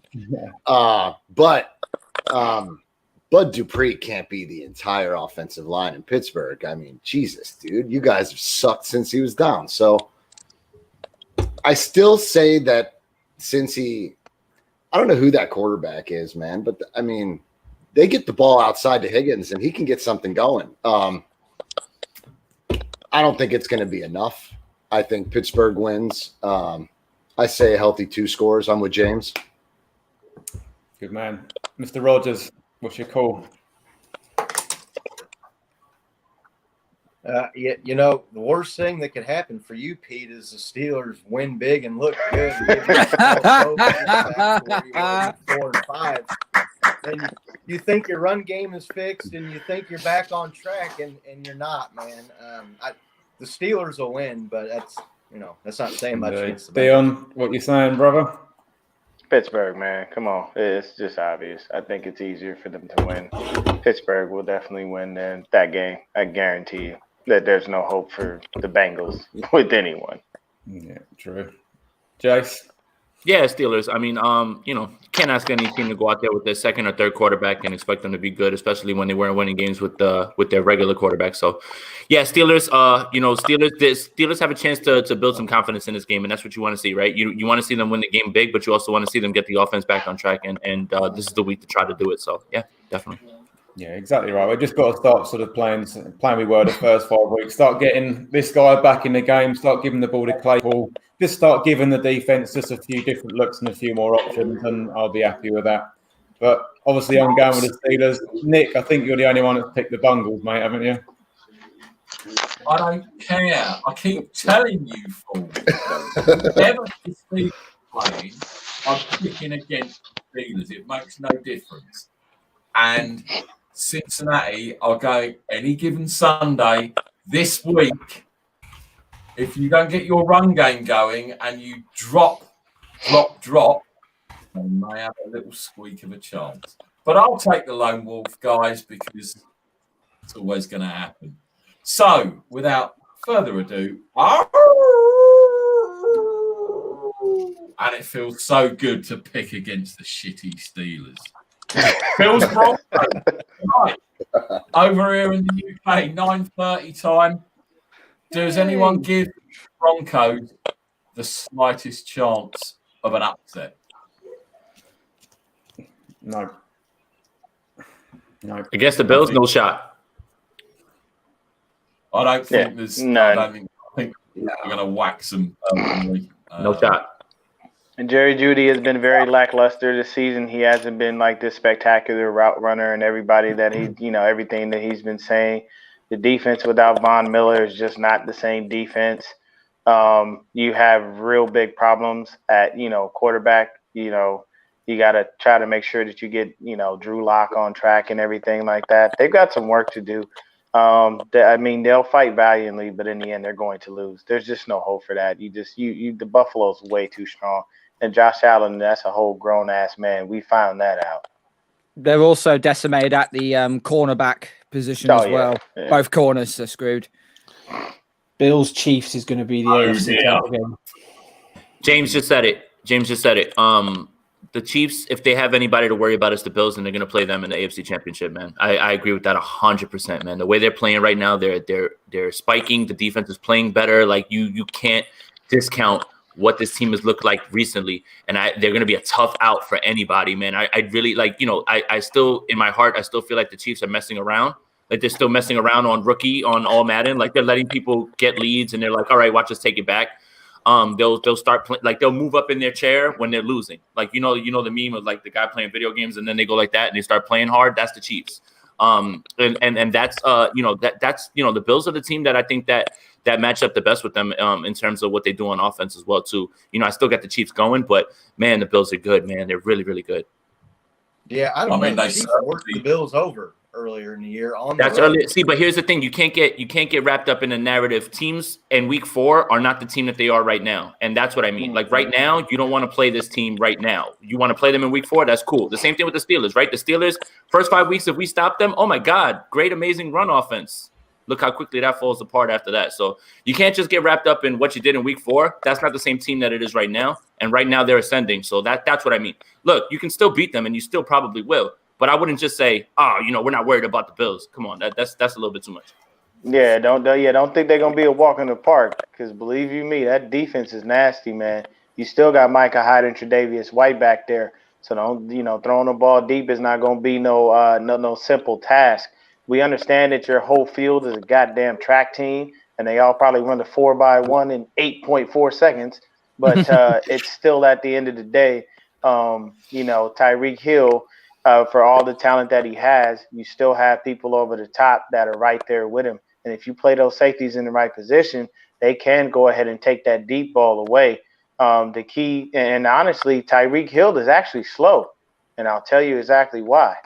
Yeah, no, I saw Jason look up.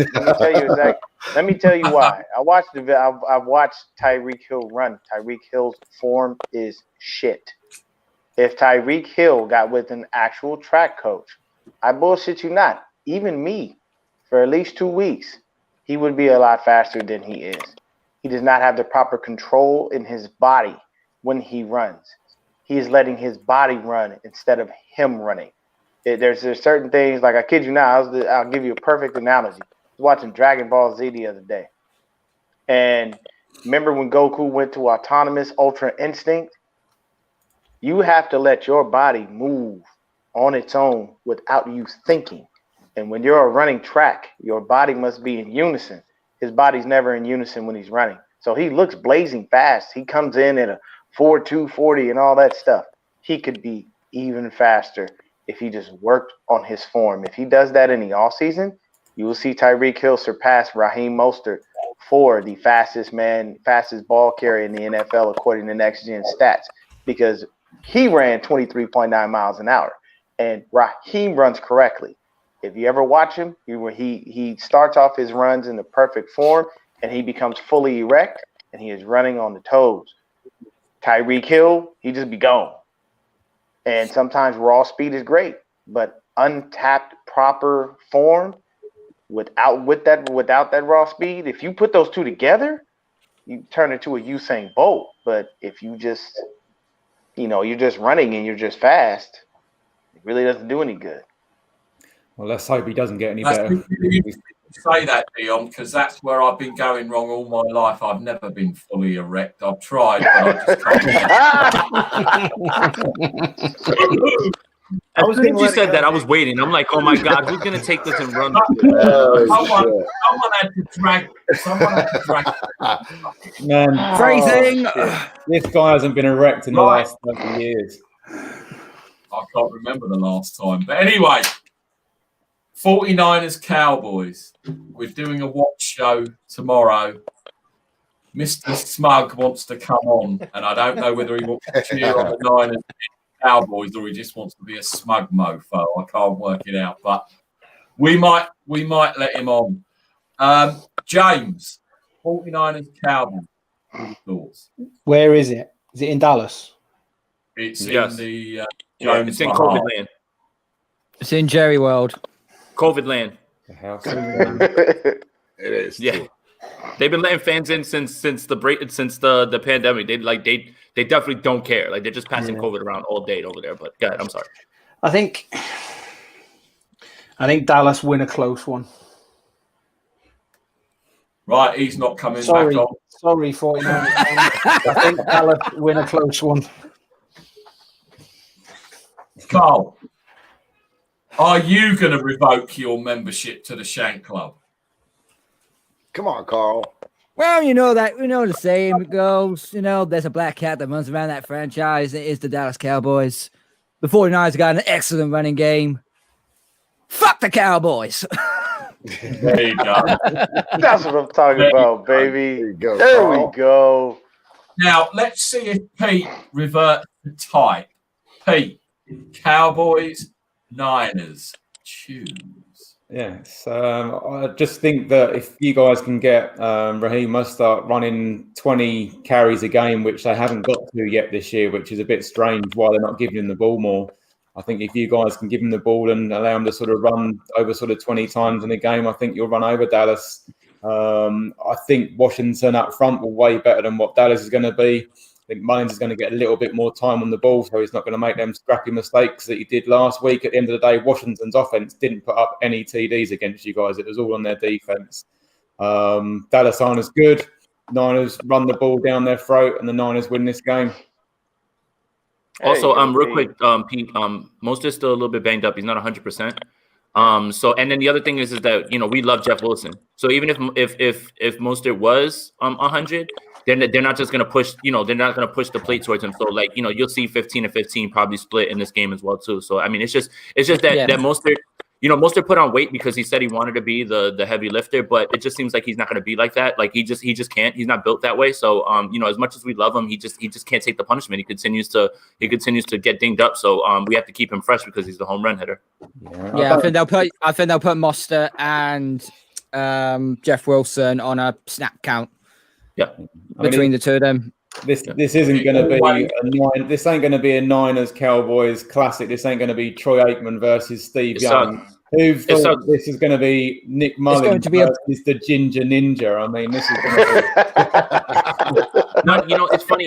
It's funny, right? Because Nick knows, right? Copyrighted by me. And it's still got Dion again. Look, Dion can't handle it. I knew I'd get him with that one.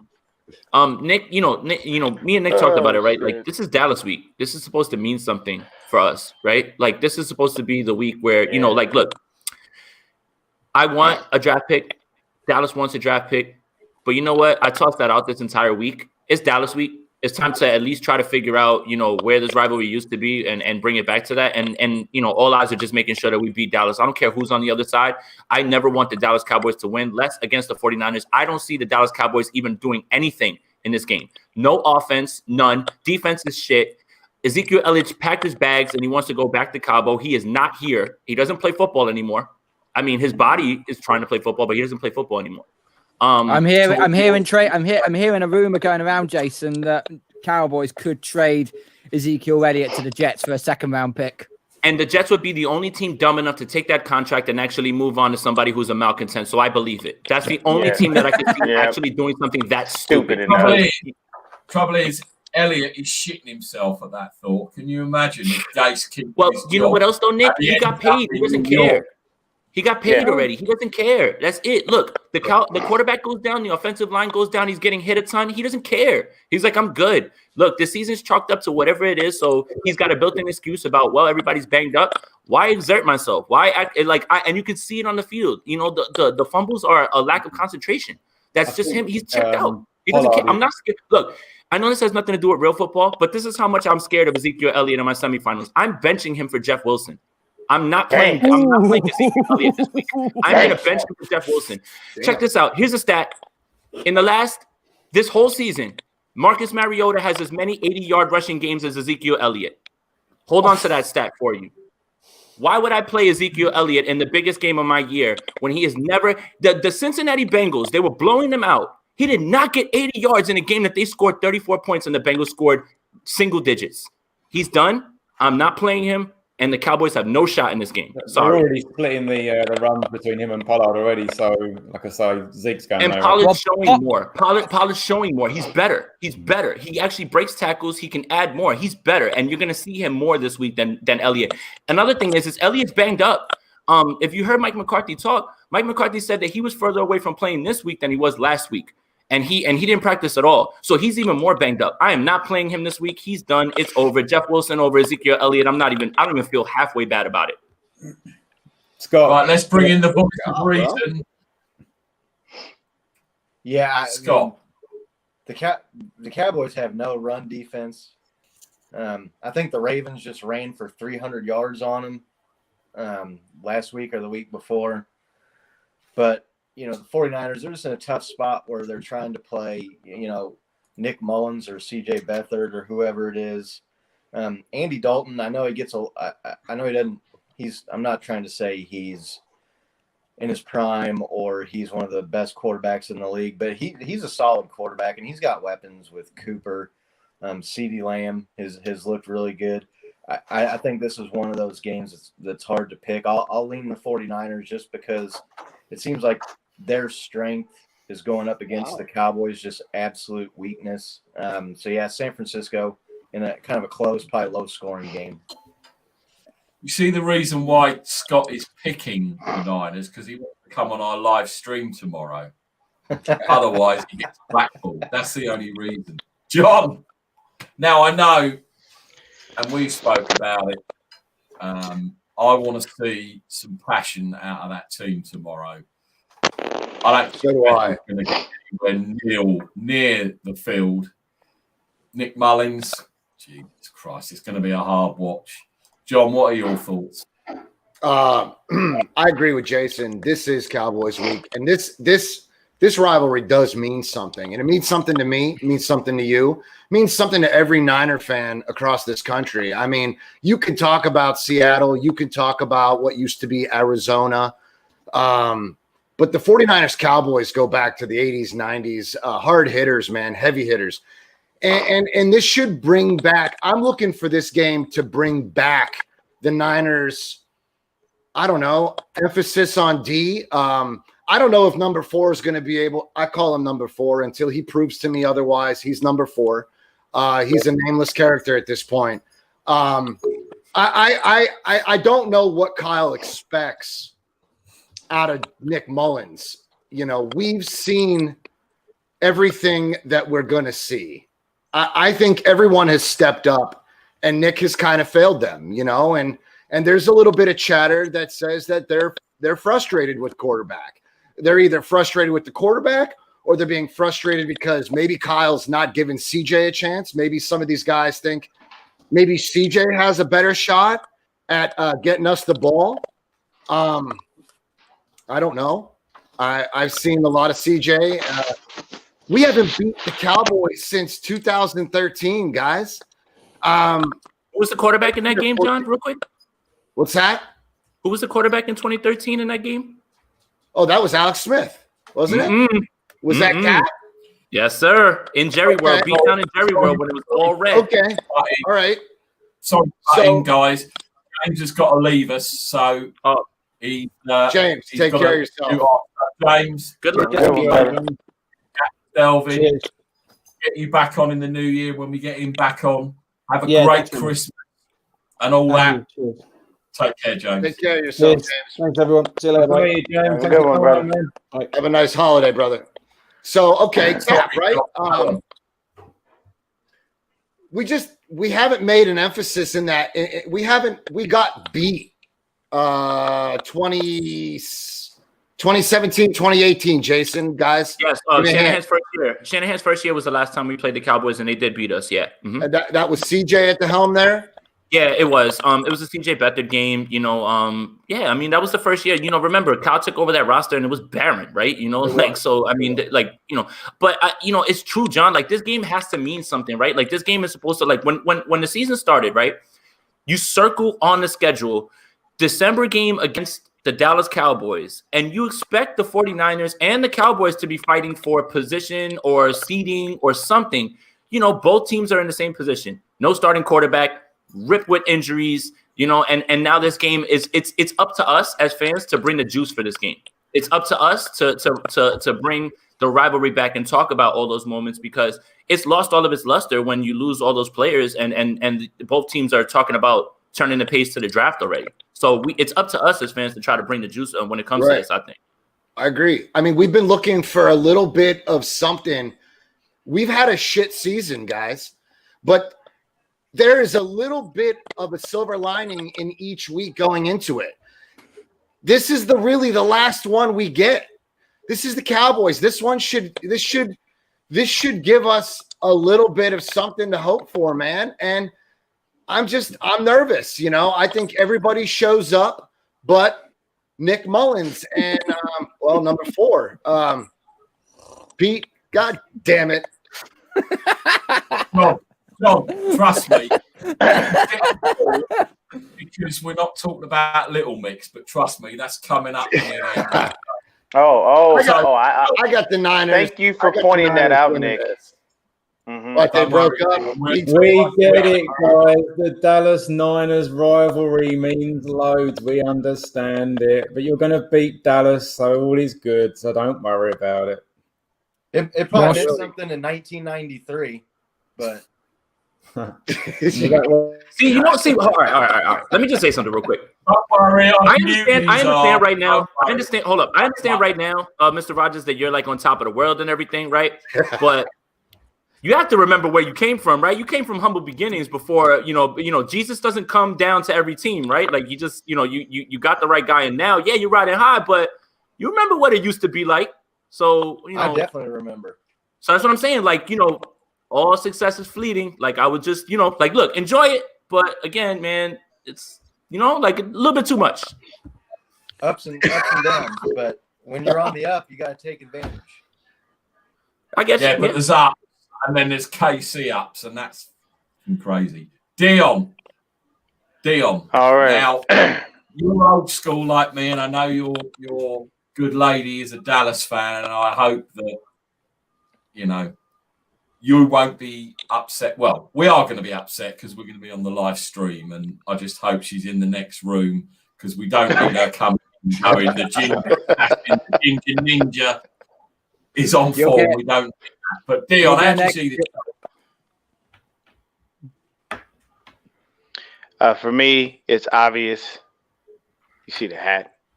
I'm not going with anybody else but my team. We are not going to lose to the damn Cowgirls by any stretch of the imagination.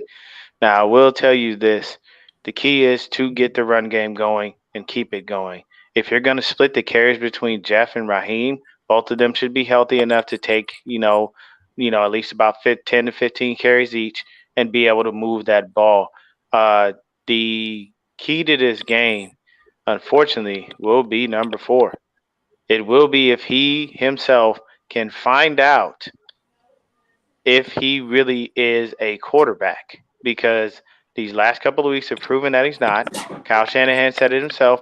This is why they're backups. They're only supposed to play probably about 1 to 4 games while the starter's out, and then they go back to the bench. So you can't win. And the thing is, if you have Nick Mullins out there and he's looking like stir-fried shit, then you know what you do? You say, all right, you put him on a tight leash, because what happened last week? Kyle he was blatant about it. He's usually very secretive. He was very blatant. They said, why didn't you take Nick out? We saw CJ warming up. We didn't give CJ enough time, and then Nick led us on the scoring drive, so that earned him the rest of the game. Basically, he's saying, you want a short leash, okay? Keep messing up, and I'll bench your ass in seconds. That's what Kyle is saying to Nick. So Nick's going to have to figure that out. And then the other thing that I do want to touch on is there's a player on the other side of the ball that needs to bring his ass home. We gave him his start, and I want him back in this offseason. And we could get him for dirt cheap. And Jason, you know who I'm talking. Exactly. I want him home. Yeah. Bring him home. Hey, look, people go through shit in their lives, man. You just had this kid on, from the Saints that went through a whole bunch of things. I just watched the movie Safety last night on Disney Plus, man. It's a great flick. Great flick, man, and how you tear up. But people go through things, but when they find them out, you remember when we had all this Smith, they touted him the next Lawrence Taylor. You know how hard it is to get that kind of praise? Do you understand how hard it is to get that kind of praise, man? That's big. So if we, in the offseason, they say you got Nick on one side, we need another edge rusher, bring Alden home. Why not? He's going to be cheap. He ain't going to come in there asking for a ton of money. You know what else too? I spoke with a right. Sorry, John. I spoke with a current player. We talked. I can't give out the name, but we talked. Of course. He said that he showed up. He showed up the first day of camp, the first day of his camp. He said the best football player he's ever seen in his life was Alden Smith. And he said that he had no idea. He knew who Staley was, but he was like, why can't 74 guard 99? Because he's unguardable. Because he was that good. And to hear a player who has played against Russell Wilson, Patrick Mahomes, say that Alden Smith was the best football player he's ever seen, that's the type of talent that he had. And like you said, coming back from all those things, look, he started out with a bang. He's just slowing down now because he hasn't played in 5 years. But next year, if you get him on this team and you have him rotate as a pass rusher on the other side of both with Hyder, come on, man. He's gonna kill people. My fear is, Dion, is that he's kind of playing himself into a deal. Like, people are going to wind up trying to line up to sign him. But remember, the salary cap is going to be crap next year. So there may be a team out there with a lot of money that can entice him. I don't doubt that. But the thing is, if at some point we get Jed York to just stop dealing with the idiots in Santa Clara and focus on football and bring him in, man, sit him down one-on-one, tell him, hey, look, Alden, we the ones who gave you a shot, baby. We want you to come home. We got everything here for you. We got everything you need. You're going to be fine. Well, if you need your counseling, whatever, like the thing is when I say that, I'm talking about Eddie D. Bartolo days, man. Make it a family again. Bring family home. There's no reason that Jerry Rice isn't our wide receivers coach. There's no reason Patrick Willis isn't our linebackers coach. You know what I'm saying? There's no reason Brian Young isn't helping coach the damn defensive line. These are things that I'm talking. Bring the family, the family atmosphere back to the 49ers, and you will be able to get players to come. Because at the end of the day, somebody wants loyalty somewhere. You know what I'm saying? And what Jason said earlier is right, Mr. Rogers. You may be riding high right now, but I'm going to tell you right now, you went to one of your AFC championships games thanks to us because we gave you Joe and we gave you Alex. So remember, we made you relevant again when you were irrelevant. Just remember that. So at the end of the day, there should be a big thank you coming out of your mouth because we were the ones who helped you come along with those two QBs. I know you had your little Trent Green run and everything. You had your Jamal Charles for a little bit, and you had the dude who was your human joystick, but those still weren't glory days. So at the end of the day, you're welcome. Scott, that's the first time I've seen you stunned into silence, my man. I mean, I just, he's talking about 20 years ago. I should be thanking him for. Alex Smith wasn't 20 years ago. No, he was not. He was not 20 years ago. To the AFC Championship and broke my heart and lost against the Bills. Hey. So, yeah, the Aldon Smith thing is interesting because he played at Missouri, and so we obviously saw a lot of him here in KC in the Big 12. And he played at Raytown High School, so he was all over. He was huge news here before he even got drafted, and when he went to college and then got drafted. And 5 years is a long time, man. Like. But look at him now. Look at him now, and look at his play. He hasn't lost a step. Him to just come back and step right back in like he was that's asking a lot. I'm not saying it's not possible, but the cool thing is he's knocking the rust off already. That's what I'm saying. He's knocking the rust off with the Cowboys, and by the time he gets back to us, we could just shape and mold him into whatever it is that we need him to be. You remember how much of a terror it was with the Cowboy, and then having him on the other end, and then having Navarro and Pat in the middle. And remember, we're gonna need a defensive coordinator next year because possibly Saleh gets a head coaching job. If Fangio gets fired, you bring Fangio back home, give us that 3-4. You have Ken Law in the middle. You have Aldon Smith and Nick Bosa as your edge rushers. You create a couple of little outside linebackers. The game is over. I'm sorry. Let me give you the floor, Carl. I know you've been holding your hand up for a minute. No, I was only just referring to the fact a team with most cap space to take Aldon Smith. We've got the fourth. We'll have the fourth most cap space going into next season. And they need a pass rush. Bill Belichick would be good with that. Bill Belichick will definitely know what to do with that potential.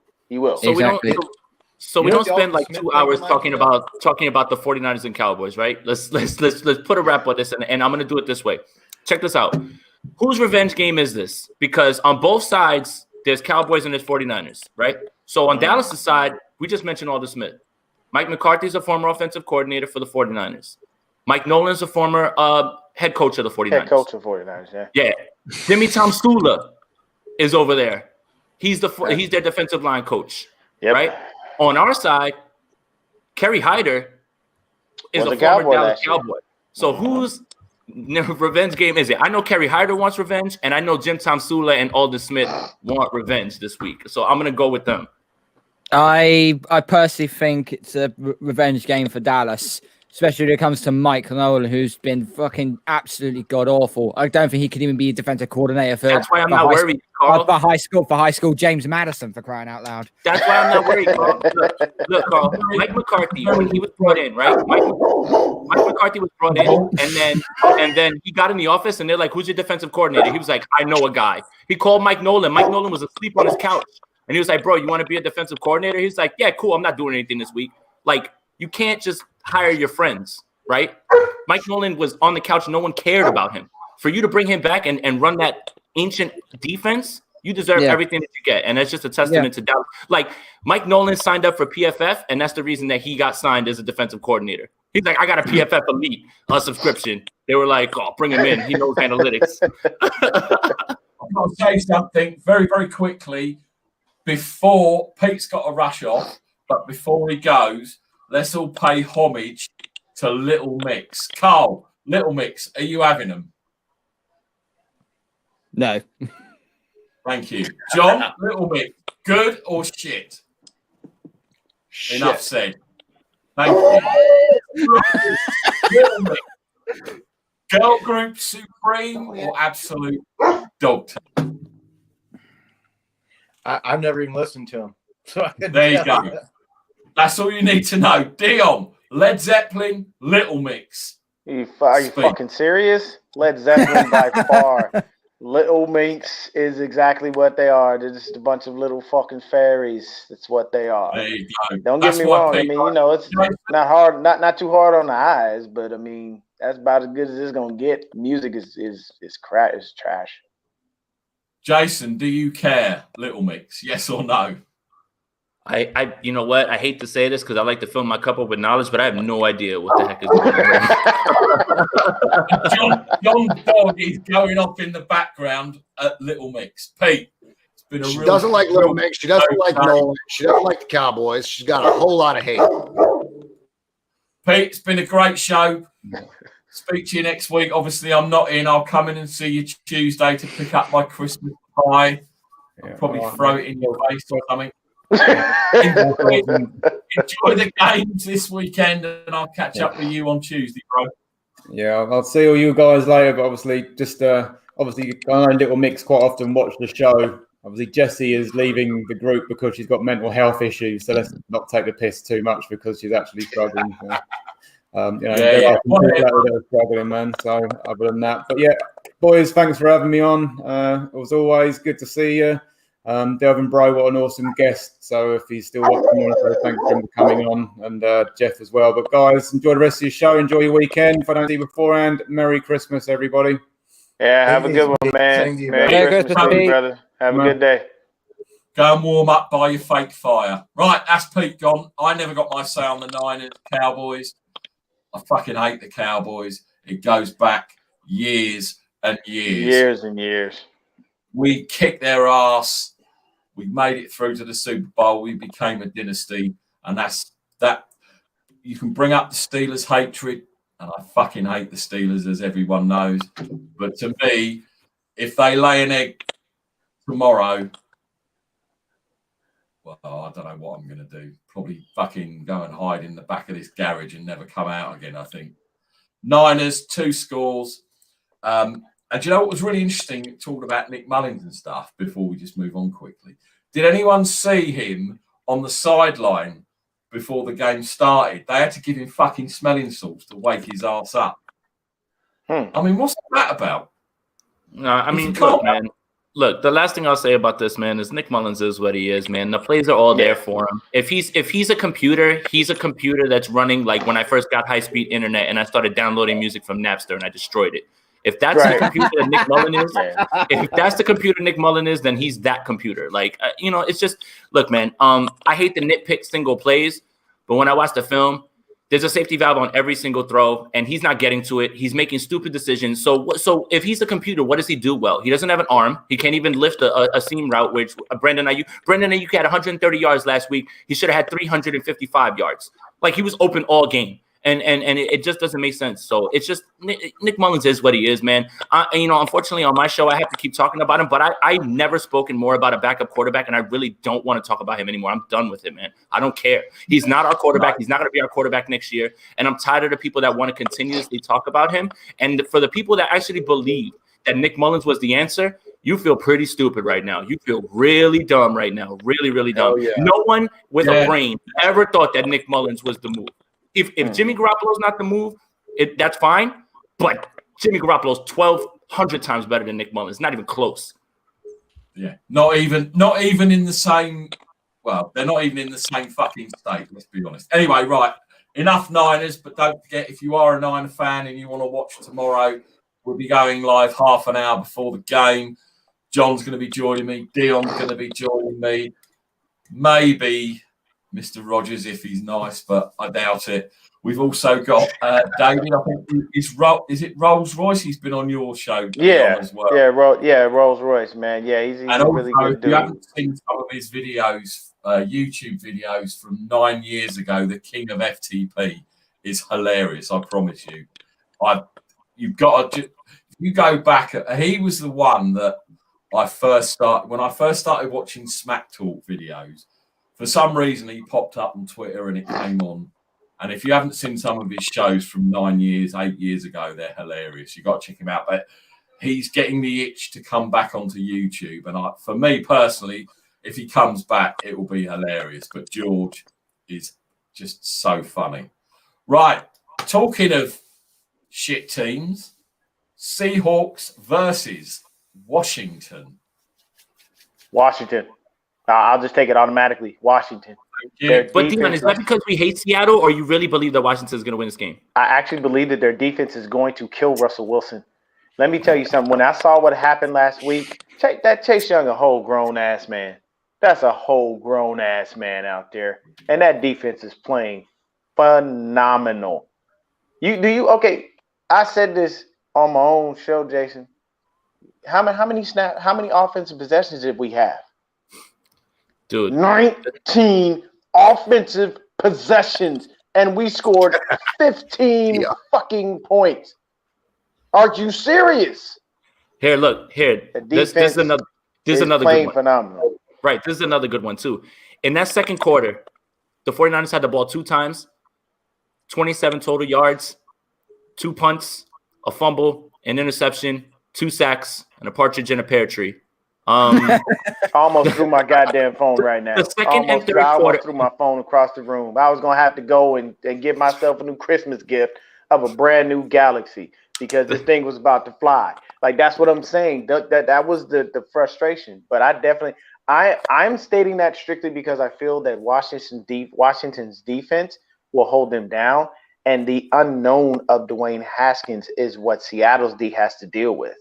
And if you get that kid Gibson back in there, you good. Oh, no, he's not playing. No, he's not playing still? Yeah, he's doubtful. He's doubtful. It's gonna be McKissick.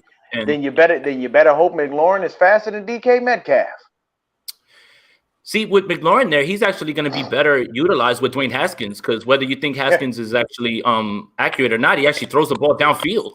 You know, look, we love Alex Smith, but we knew what it was. I wasn't scared. He's not a downfield dude.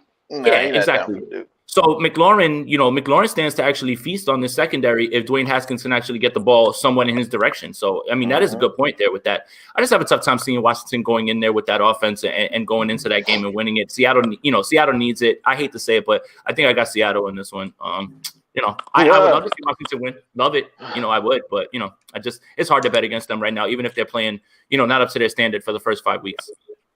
Scott. The Seahawks, I think they're the better team. Washington's a nice story, and they've got some pieces on defense, and they've won some games. But I just think the Seahawks, this is a bounce back game for Russ and DK and Lockett, and the Seahawks defense has been playing a little bit better too. Maybe they've got some things figured out. That team, that was the weirdest thing all the beginning of the year. That was a team that was known for defense. And then they get the offense going and they figure out, hey, we should let Russell Wilson actually, pass the ball because he's good. And the defense goes to total shit. So, I think the Seahawks, like I said, is a bounce back game. Washington's a nice story. I think they're obviously a team on the rise, but Dwayne Haskins, I've just never been a believer in Dwayne Haskins. I think Alex Smith gives him a better chance. Even though he can't necessarily throw the ball down the field like he used to be able to, maybe like Haskins can for some big plays. But, I think Seahawks. Look at Dion out in that sunshine, and I'm in the bunker freezing my ass off. Oh, yeah, man. You out there cold, bro. I feel for you, man. It's snowing in Jersey. It's snowing. It's like 30 degrees. I hate it here, bro. Here, y'all. I'm sorry, y'all. Look, take a look, man. Sunshine. Oh God. Bright skies. Palm trees and shit. I ain't got nothing to worry about. Man, it's Arizona and it's cool. The one thing I can say is like at night, you don't want to be outside, man. We get to about a good probably about 30 or 40, and you'll freeze your ass off if you outside, man. I feel bad for anybody out here that ain't got a home, because believe you me. Shit, my wife loves the Arctic. Off, bro. My wife loves the Arctic, and believe you me, man, this house, I'll wake up in the morning, this house be at like 55 degrees. Now you got to remember, I'm a California boy, so we don't do that shit. So I know you say about the weather and all that, but the thing is, there's a slight difference. Where John is in Ohio, with hurricanes and that, you get 3 days to get the fuck out of there. But over your side, you don't have hurricanes. You have earthquakes. You don't know jack shit when it's going to arrive. Oh, I ain't worried about the earthquakes, man. Please, I've lived through at least 2 of them that have been 7 or higher. I mean, it's just ground just shake a lot. I'll tell you this real quick. There was a huge earthquake in the early 90s in California. I mean, this motherfucker was big. And the funny thing is, I wake up because I'm a light sleeper. I wake up because I feel shit shaking. My sister, who is 2 years older than me, is knocked the fuck out. She sleeps like a rock. It doesn't matter what happens. You could throw her in the fucking ocean. She still be sleeping. She won't wake up till she wake the fuck up. I have to throw her over my shoulder and book it out of the fucking house. Now, mind you, you know what I'm saying? I'm just headed into being a teenager, so throwing her over my shoulder is nothing because she weighs all of 130 pounds. But it was like we got outside, we got where we were safe. and I literally watched the ground come up and split. And when I sat her down on the grass, she wakes up and starts bitching to me and yelling at me, why am I outside? What is wrong with you? Is this some kind of joke or a prank? Fool, you didn't feel that big ass earthquake? How did you not know that? What? I should have banged your head on the wall down the hallway a couple of times. Maybe you'd have woke up. What the hell?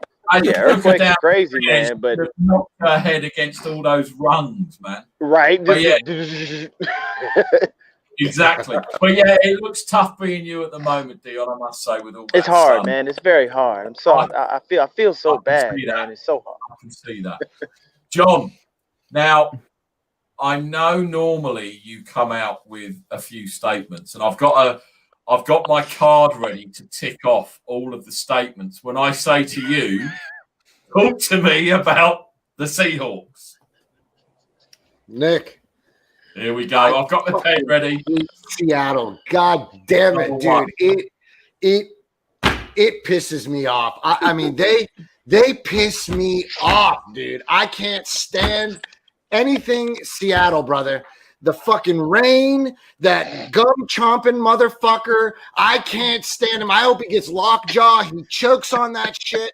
I can't stand him, dude. Look at Jason's eyes. I'm telling you, Pete Carroll can eat shit, and he can chew on that shit too. I take Washington. I hope Chase Young fucking knocks that fucker's head off. I hope he runs to the sideline, punches Pete Carroll in the fucking head. I can't stand Seattle. I hate Seattle. I hate everything to do with them. So that whole goddamn defensive line is going to eat Russell up. It's going to spit him out. They'll probably win, but that defense is going to beat the shit out of Russ. I guarantee they take him down at least 3 times. No doubt. Okay. Now, the good thing about that is John has never said that he wants Chase Young or anybody to run over to the sideline and punch that fucking idiot in the face. Dude, Nick. Right. If he does that, though, he's probably never going to play again. So hopefully, Chase Young, if you're watching, don't punch Pete Carroll.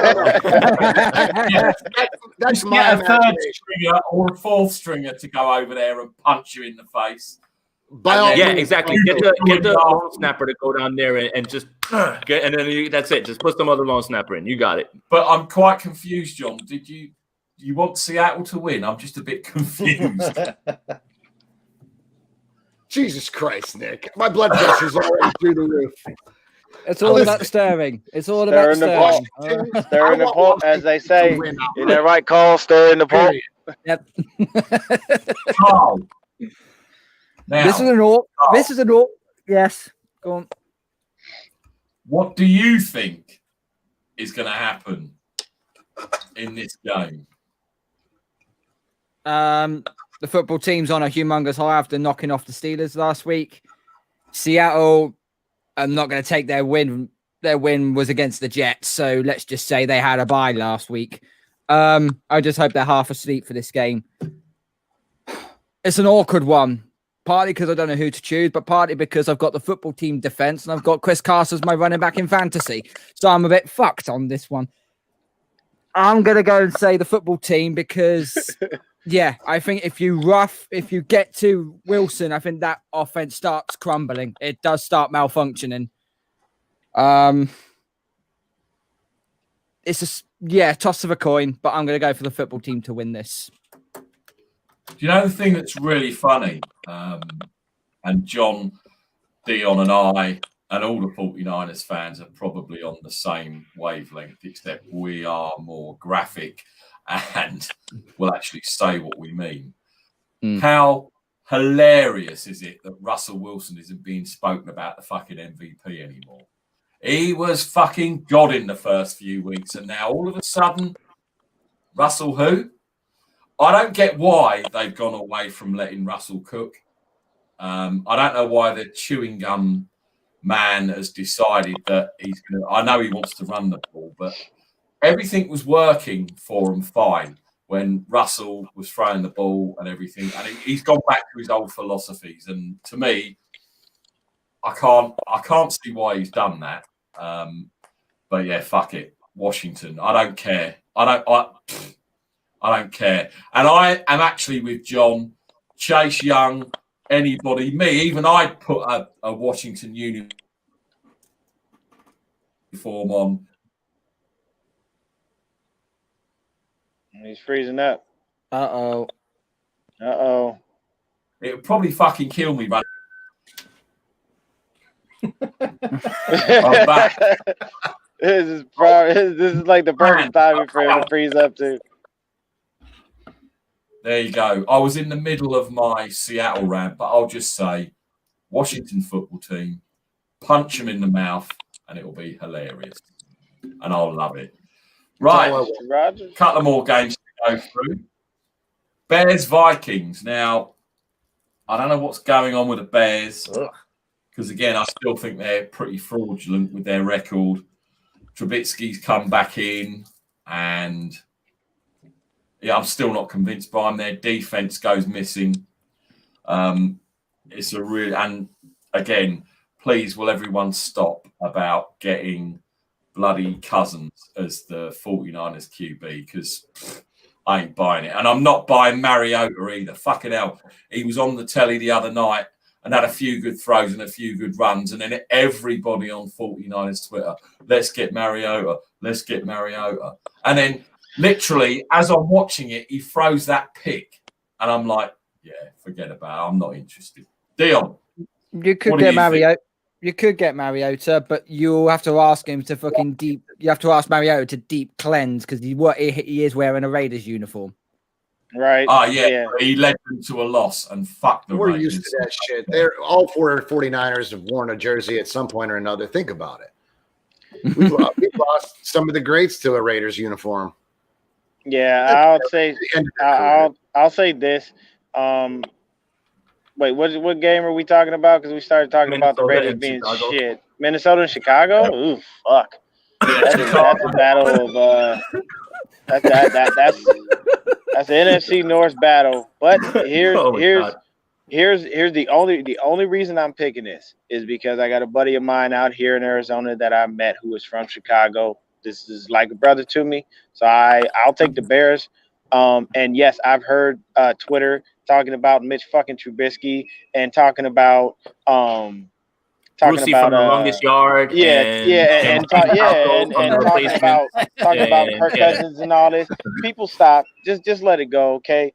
Look, Kyle's a great offensive coordinator, but he is not no damn QB whisperer, okay? He is not about to fix broke Mitchell Trubisky, and he's not about to fix Pad Stat and Kirk Cousins. Let's just get out of that realm. I'll take the Bears. Funny you should say that, Jason, about the Mean Machine. I'd say Paul the Wrecking Crew from the original Mean Machine, Burt Reynolds, and unfortunately that fucker's been dead for a couple of years, and I'd still take his ass over Mitchell Trubisky. Dude, I mean, I hate to keep going back to the 49ers, right? Because this isn't that, but like, Jesus, man, I can't take Twitter, man. I really can't. Like I was watching that game and I was like, oh, look at a dime. And I literally typed out a tweet saying, wow, Mariota looks okay. And before I swear, I had my thumb over send. He literally threw an interception. And I was like, whoop. I was like, delete that. And I was like, cool. I was like, that's the shit that happens. It happens. Premature tweet. Yo, I was gonna, I did it. Nobody saw it. But I literally was about to hit. And I look up and I was like, oh, pick. I was like, I could just delete all this now. Yep. Funny thing you say that. I wasn't going to tweet it, but I was thinking that. He threw that dive to Nita Waller and everything was amazing. He'd done a couple of runs. Then he threw that pick, and I'm like, nah, I'm out. Fuck that. You know, Justin Herbert has turned out to be what Mariota was supposed to be from Oregon. Everybody hyped Mariota, and he was going to be this great NFL player, and he was so. And it seems like Herbert did kind of a lot of the same things at Oregon that Mariota did, and he didn't seem to have near the hype. And he's come out and just and played damn good football. He reminds me of Justin. Big as with Justin Herbert, he does remind me of a certain quarterback called Dan Marino. Just his actual style of play, his mechanics, his throw-in accuracy. I think he's now on course now to overachieve touchdowns in a rookie season for any quarterback. Right. As long as his head coach, who's there now, doesn't get him killed by running run plays with him, literally into like 8 defenders, before he goes. Like, Anthony Lynn, look, man, I think you're a great guy, but what in God's name are you doing, dude? You're not going to be around. I think I don't understand that play call. Why are you going to put Justin Herbert like just run and just go and just smash him into 5 guys? Like, what are you doing, dude? I don't understand it. No, yeah, but at the end of the season, it's a crazy situation with. I mean, Herbert. Jesus, I mean that guy stepped up in that game. Yeah, but see, Justin. But see, here's my take on Justin Herbert. Justin Herbert looks like a 17-year-old kid about to start a goddamn fire somewhere. That don't look like a grown man. He don't look like a grown man. Dion, you seen his girl? No, I have not. He's a grown man.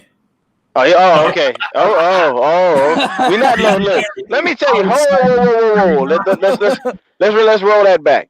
We not be talking about people being a grown man because of their woman. Because Dante Pettis' girl is a cheerleader from Seattle. He still ain't grown. He's still a little person in his brain.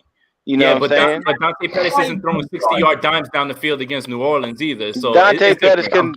Yeah, but well, I get you on that one, but you know, I still. He looked like the kid from A Christmas Story. You shoot your eye out.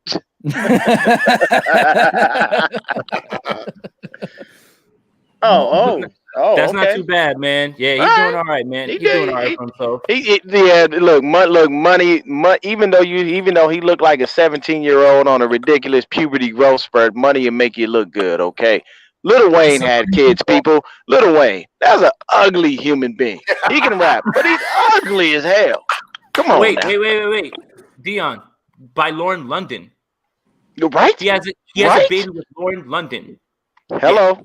Yeah, so money will make anybody look good. Look at Baby from Cash Money. He ugly too. Money will make you look like Boris Kodjoe with baby oil all over your body. At all times, okay? It's gonna happen. Jesus Christ! Tell you, money restores hairlines and all that. Money's the great equalizer. It is. Jason, did you pick who was going to win this game? Sorry. Yeah, I did. I didn't. So this is a tough matchup, honestly. For the Vikings on defense, right? You know, this is a divisional game. These games are always like low scoring. You know. What I will say is this. Look, we make a lot of fun of Mitchell Trubisky, right? I obviously don't want him as my quarterback, but he's been playing a lot better, right? They put him in spaces where he can succeed, you know, like they give him those easy throws and he's actually hitting them. So, you know what, man, I'll give him credit. He's actually playing a lot better. The offense looks substantially better right now than it did ever with Nick Foles this year. So yeah, I mean, you know, we give him a lot of crap, but you know, for him to bounce back from, you know, being benched and you know, even if the game plan is simplified and the throws are easy, he's still at least completing them. So he gives him a little bit of a chance, but you know that any week is the week that Trubisky can just go completely in the tank. I would have been with that if this was the old Minnesota defense of old, but they're not good on defense either at this point. So this is going to be a close game, but I think I give the nod to the Vikings. You know, as much as we give Kirk Cousins a bunch of crap, he's actually playing really well this year. His deep ball has really looked good. He's actually processing things fast. They're not losing games because of him. They're losing games because Dan Bailey misses 5 field goals in a game. Their defense can't stop a nosebleed. So, you know, again, we make fun of Kirk because he's kind of wonky and goofy, but he's actually having a really good year, like when you watch him on film. So I'm going to give the nod to the Vikings just because they have the better quarterback, and I'll go there. But, you know, it's a close game. It could be anybody's game, but I'll stick with the Vikings here. And he made a lot of money. Not our problem. Not our problem. Yeah, this is like the Bears just keep reliving this nightmare over and over. They look like they're going to move on from Trubisky, and then he plays really well, and they're like, oh well, maybe we give him a little bit more, and he's just not the guy. He's just not. Did you watch the Lions game where he had the fumble? What was that, last week or was that 2 weeks ago? There at the 5-yard, totally cost him the game there. I mean, I feel bad for the guy. You know, the expectations placed on people are never their fault, right? It's not his fault that he got drafted ahead of Deshaun Watson and Patrick Mahomes. He's just not as good as they are. That's not his fault. So, but if you're the Bears, you got to move on. You can't keep falling for this. Oh, well, maybe he's good enough. Maybe he's good enough. You see this with different players, and I can't think of anybody off the top of my head, but the Lions, or I'm sorry, the Vikings, they got Dalvin Cook. The Bears defense has been kind of up and down this year. I probably lean the Vikings. I've got, like Dion, I've got some friends that are Bears fans, and I would love for the Bears to be good for them. So I think the best case scenario if you're the Bears is Trubisky reverts back to his real form, and you can actually make the move and move on and stay on from him. I love that point about it's not your fault where you got drafted. I swear. Like, I've been preaching that because, you know, again, not to bring it back to this, Mike McGlinchey drafted really high. That's not his fault. Wasn't drafted there. I mean, that's not his fault, right? You can't place 9th overall expectations on a guy. He didn't draft himself there. Same thing, Solomon Thomas. He didn't draft himself there. That's your unfair expectations, right? So when you realize that, yes, he shouldn't have been drafted there, you also set the expectations differently. And then the second point, you know, about them trying to just force Trubisky, you got to remember this regime's tied to him. They selected him. They got to make him work, because if they can get him to work, then they can keep their jobs. Honestly, I don't think it's going to be enough, because they're going to lose their jobs, both Pace and Matt Nagy probably. But they have to try to make it work and show that was the right pick. So that's why when you see guys like try to force guys back in there, even though they've shown that they can't play, you have to remember their jobs are on the line, because they actually identified him as the franchise quarterback. So they have to try every single time to try to make it work. But I agree, man. Trubisky's not the guy. And it's also not fair to say, hey, man, you were drafted 2nd overall. You should be the man. He didn't draft himself there. That's not fair. I think that's a great point, man. He is who he is. Yeah, and was Nagy there when they drafted Trubisky, or did he come in after they drafted him? He was part of the process with him. No, I thought he was part of the process with. Oh no, Pace picked him. No, Pace picked him. Yeah, nah, he wasn't. Nagy wasn't there when they drafted Trubisky. He came in after. He was already there. Yeah, I'd be hesitant to move on from Nagy. I'd like to see what he can do with a real quarterback. That's this league, man. It's a quarterback league. People talk about coaches and people talk about schemes and people talk about. Look at Andy Reid. What did he do until he got Patrick Mahomes? Had a lot of He made it work. He just made it work. Teams that were good, got close, but couldn't get over the hill and couldn't get it done. That's just, if you don't have the quarterback, you don't have it. Yeah, it's you know, as much as people sort of say, oh, you know, it's all about the offense and the D. If you haven't got a quarterback, you ain't got nothing. You ain't got nothing. And you know, and you could say that about a lot of teams this year. And I think Chicago, I can't see Trubisky work. I don't know how they can make him work unless they change the scheme or whatever. I'm just glad the Niners didn't pick him and we got some draft picks for him, because that to me was the steal of the century. So I'm going to go. I mean, I really don't want to pick this game because I think both of the teams are a shit show. But Dalvin Cook to me is the X factor. If he's on song, I don't think this Bears defense, I don't know where it's gone. Khalil Mack's not doing anything. And you watch the broadcast, and it's very interesting. You don't hear, like, when the Niners played the Rams twice, Aaron Donald was only getting talked about because he was on the sideline pissed off, not because of what he was doing on the field. And I think Mack this year has been anonymous. And I think the Vikings are going to win this one. John, did you make your pick? No, I haven't.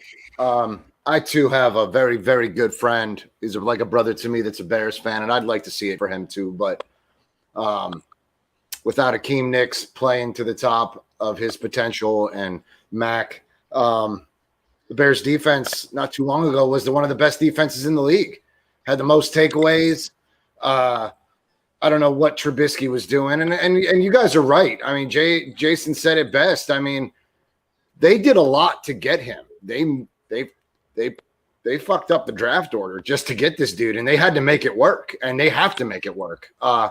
Fortunately, I don't think it plays into Nagy's job because, of course, he didn't draft him. But, you know, it's going to be a division matchup that, like, you got. It's probably going to be I don't know, man. I say I'll probably take the Vikings over the Bears in this one. Just because things just aren't working out. I don't know. It's a tough one. I'm going to take the Vikings. Bears used to be really watchable a few years ago. They really were. I mean, but now, really were. But then so did the Niners. Oh, and talking to teams on the downturn. Sorry, Carl. Who have you got in this game? I'm going to just keep this short and sweet. I don't trust Mitchell kissing cookies at all. So I'm taking Minnesota on this one. Okay. I love Carl, bro. He's so He funny. is. Carl is fucking hilarious, bro. He's hilarious. I'm telling you, it's funny because of the way the order is. If you look at the screen, the two funniest people are right next to each other. Jason, you got to follow John V on Twitter, bro.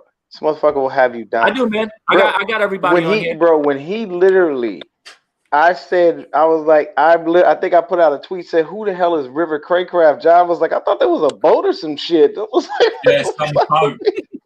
I told him, I said the first thing that comes to mind is a watercraft. Like, this dude's a boat. That's the name of a boat. River Craycraft. If they didn't name that dude on the water, I don't know what the hell they did, dude. What the hell kind of name is it? Craycraft. He's got the shittest name ever. And who the fuck who would call their son River? I mean, the fuck. There's worse. I mean, there's some. Isn't there a Your Majesty out there somewhere? There's a Jermichael, there's a DeBrickashaw, there's a whole bunch of weird names out there. Yeah, bro. like you name your child DeBrickashaw, and I guarantee you that goes back to somebody from the South. Well, that was my grandpappy's name, and that was his grandpappy's name before him. And you know, we don't disrespect the name; we just keep naming people DeBrickashaw. Dissing name. Carl. Patriots. Oh shit. Dolphins. Oh shit. Now, are you going to be a homer, or are you actually going to pick the team that's going to win? Cam Newton is out of town at the end of the season. I think he's got three weeks left. 2 weeks He looks left. it that way. And he's gone. Do you, before you get to picking the game, do you think that bringing Cam Newton in was based on before and it's a mistake, or just Belichick sometimes fucks up as great as he is? Hang on a minute, I've just got to do my Belichick impression. Hang on. Yeah, we won. I just don't know, and I'm not answering that question. Sorry. Wait, why Nick over there looking like Darth Sidious with his hood on, man? He just Star Wars. I messed the hair up as well. Look at that. Right. Oh, Carl. I didn't. I've got some hair, Carl, but that's another story.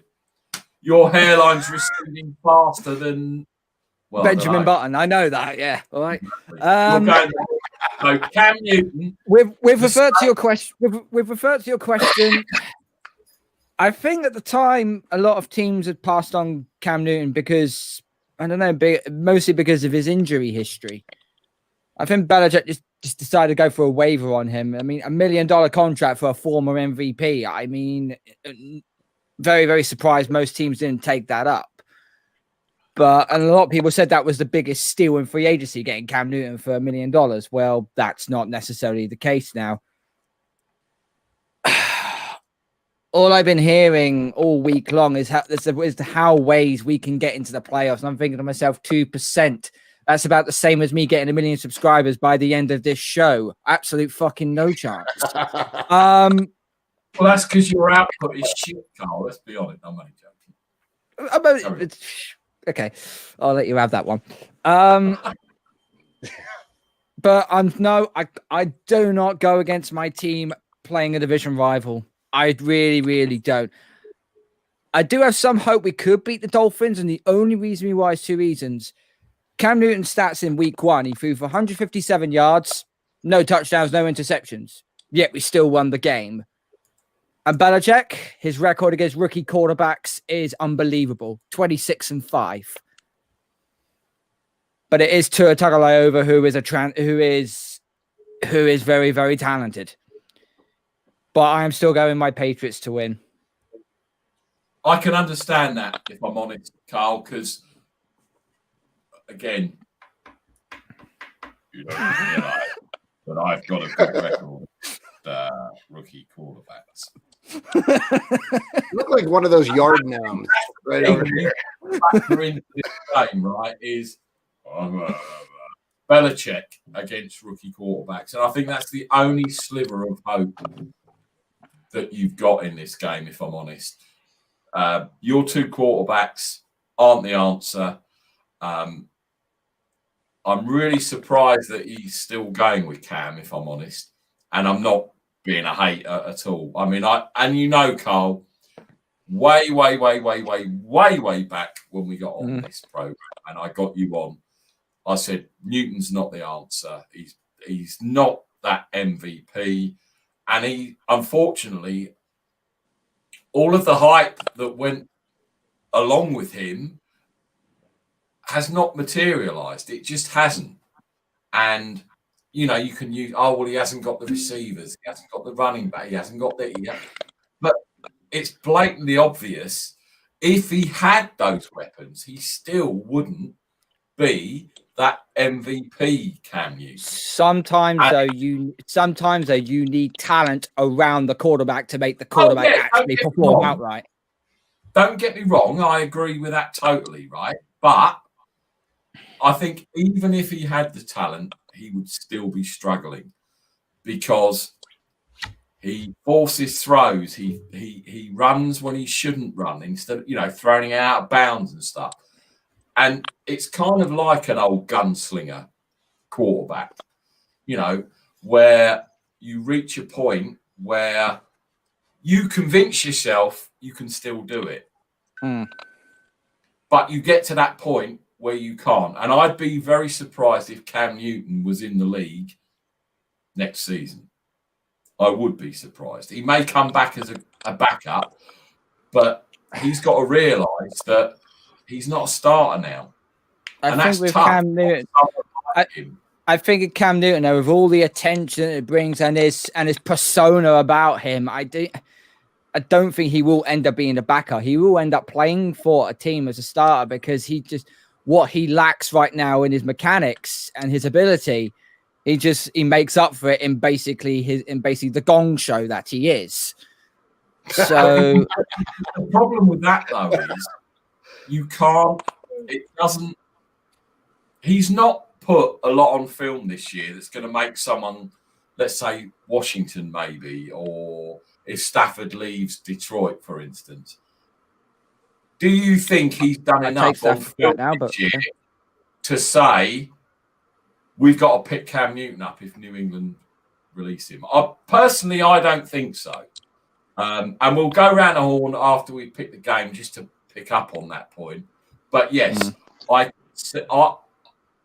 head over heart, I can see New England winning just because it's Belichick against rookie QBs. I could be wrong. I probably am, and it could be a blowout. I don't know. John, what do you think? I can never count him out. Belichick's still a genius. There's something to be said about that record. So, and Cam, without saying too much, he can throw the ball, Nick. Given the right weapons, I believe he could succeed. I think he really could. All things considered, I think the 49ers could too, but that's another ball game. I think Belichick takes this one. I don't think it's by. It's not going to be a 2-possession ball game, but I think they could beat him. I don't have much to go off of, to be honest with you. I don't give a shit about the Panthers, and I don't give a shit about their quarterback situation. I just take Belichick over a rookie quarterback. I think that's all you could really go off of. Yeah, there's not a lot, John. As you say, there's not a lot. Bill Belichick's got a scowl that makes me fucking hide. You all know exactly what I'm talking about. When that dude's sitting on the sideline and he's got that shitty scowl on his face, man, I look away. Dude, you scare the shit out of me. You're an intimidating dude. John, this is Bill Belichick. I don't know what the fuck you're about with my fucking. You look like the Travelocity gnome that just went dark. Scaring the hell out of me over there, Nick. Yeah, it is. I mean, you can't, and we have bet against Belichick a lot in the season, and you know their record. It is what it is. It's a weird one. Scott, who do you think? I think the Dolphins are the better team, and that doesn't always mean that you'll win, but I always try to lean the better team. They put up a pretty good fight. They got kind of Chiefs jumped on the Dolphins there last week and went on a 30-point run, and it looked like the game was going to be over. I think Nick even tweeted, hey, blowout alert, this game's over. And then next thing you know, the Chiefs are having to run the clock out. So the Dolphins they're a salty team. They got some good players. The defense is formidable. Tua looks pretty good.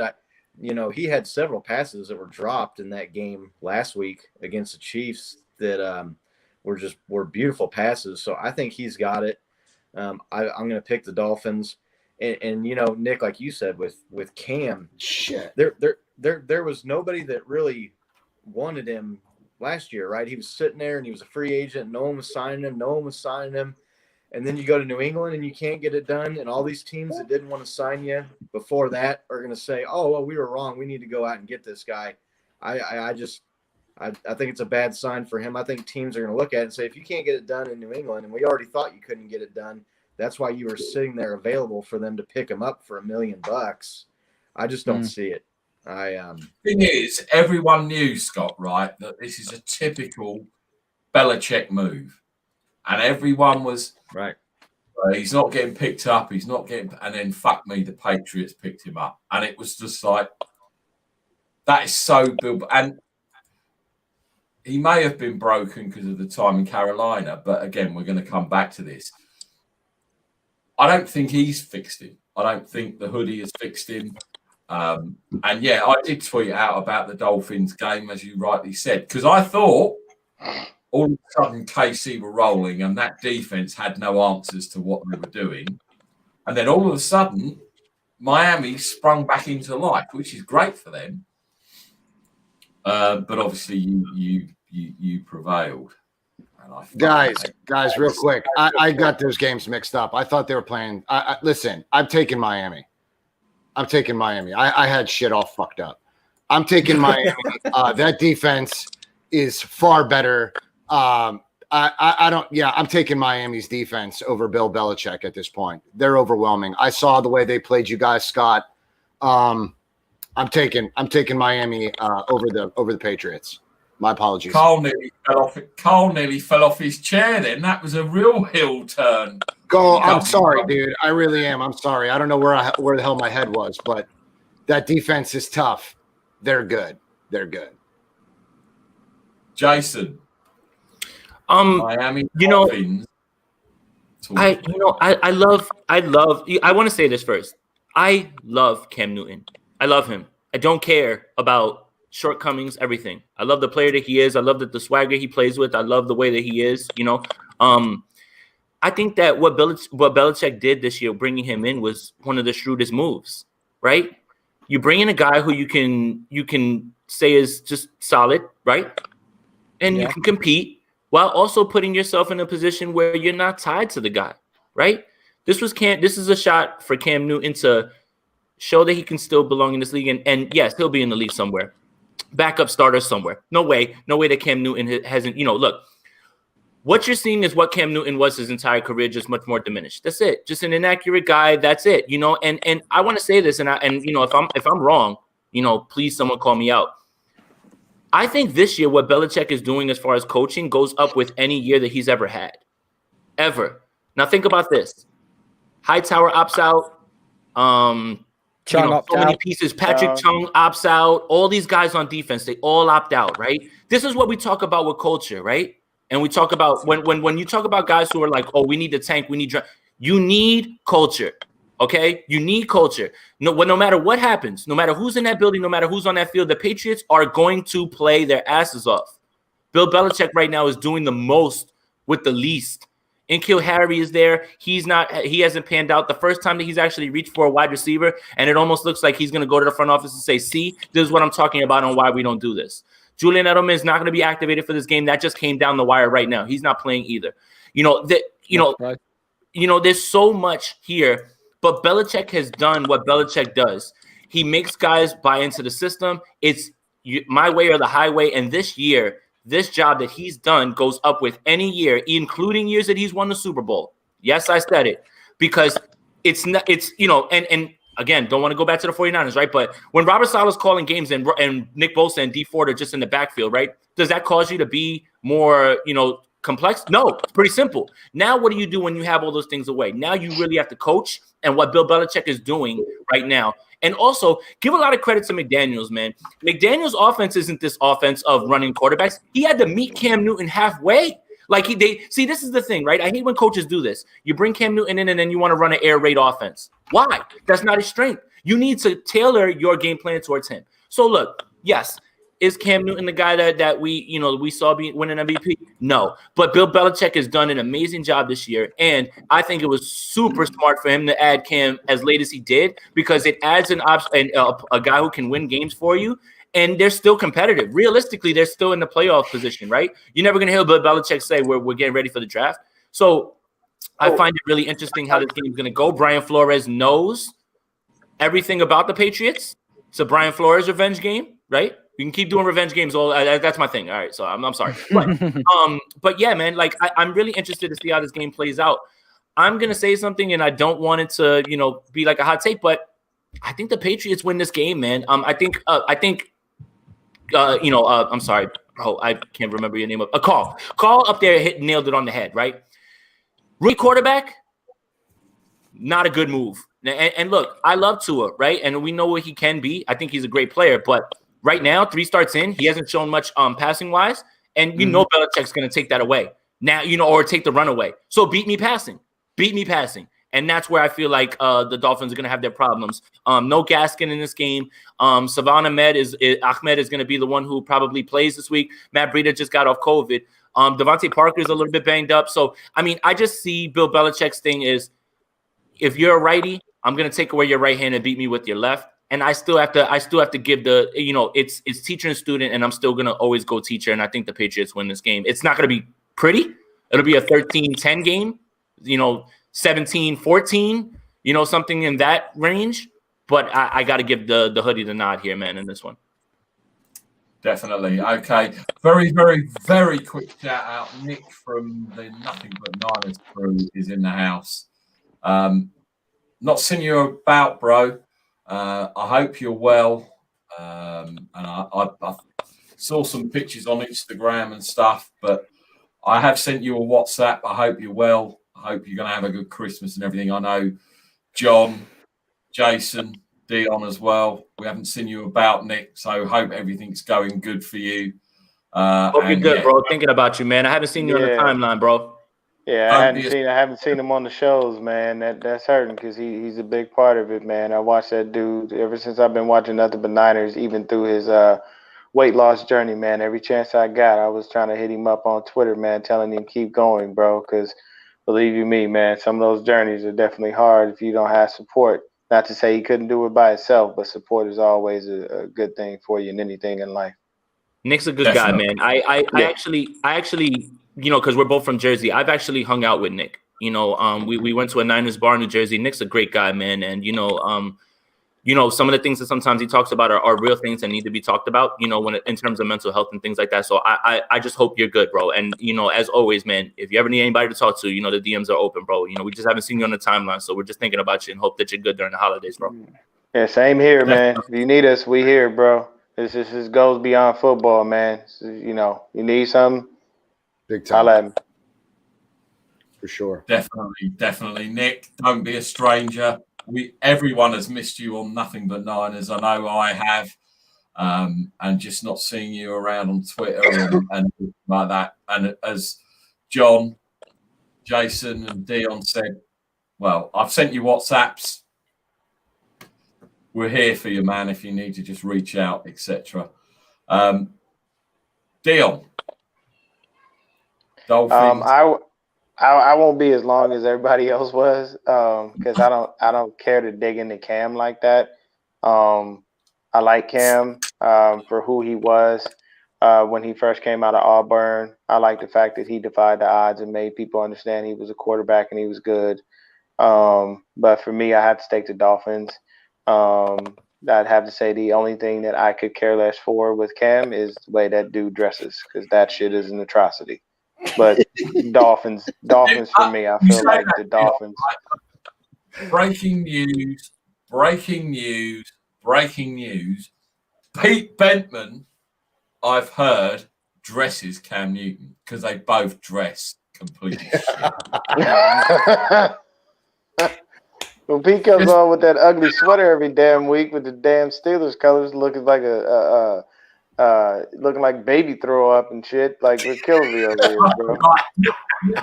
It's behind the curtain from a little while ago when I was obviously I've worked with Pete for 9 years, so and every so often we'd go out, on a Saturday night or a Friday night or do whatever, and him and the owner of the company we work for and one of the other reps who used to be at the company would be texting about what they're going to wear.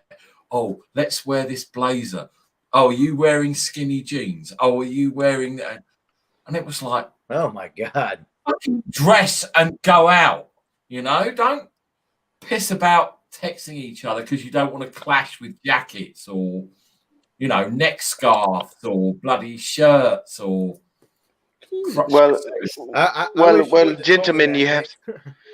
Well, gentlemen, you have to be very aware of the fashion faux pas. You cannot walk out looking like, a complete mess. We must stay perfect and proper before we, do anything. We must. What did I just come back to? Bro, I didn't know you did Mike Myers' fucking voiceover on Austin Powers, brother. That is. Bro, look, man. I'll tell you the same thing I've been saying. Look at Jason, he's dying over there. Man, I've been doing makeup voices like that and imitating people since I was a kid. I just have fun with it, man. And to make people laugh has been my thing. I swear to you, my mother has told me this. My mom said, you will be on your deathbed and the first thing you will be doing is trying to make somebody laugh. And I will. Yeah. Because anybody around me laughter is good for the soul, people. Hell yeah. Laughter is good for the soul, as man. I always say to Pete, when he goes out dressed up, he looks like a reject from the world's shittest boy band. Your accent is a reject from the Austin Powers section. But oh man, I've got them all down packed, man. Him, Dr. Evil, all of it, man. It's all hilarious. I love those movies. For the life of me, I can't do an American accent, so I won't even try. But trust me, tomorrow, if Nick Mullins throws an interception, the rest of the show that we do live, you've got to do that accent. There's a thing for you. Oh, okay. I'm with that. I can do that. I can give you that. I will gladly do. If he throws an interception, so God damn it, Nick, you better not throw an interception right now. Don't make me do it, because I'm gonna go on a bloody fucking rampage. Right, we got to say goodbye to another guest, Jason. Sorry, guys, I gotta get ready. This is so. There's football today. Fantasy football players are in full swing. Carl, Mike Davis, let's ride them all the way to a championship, baby. Let's get it. I've got Devontae Adams as well, so yeah. Woo! So I gotta get ready. Gonna do a fantasy football stream in a little bit, and then get ready for football. We got 4 hours in this football, so look, I had a blast, guys.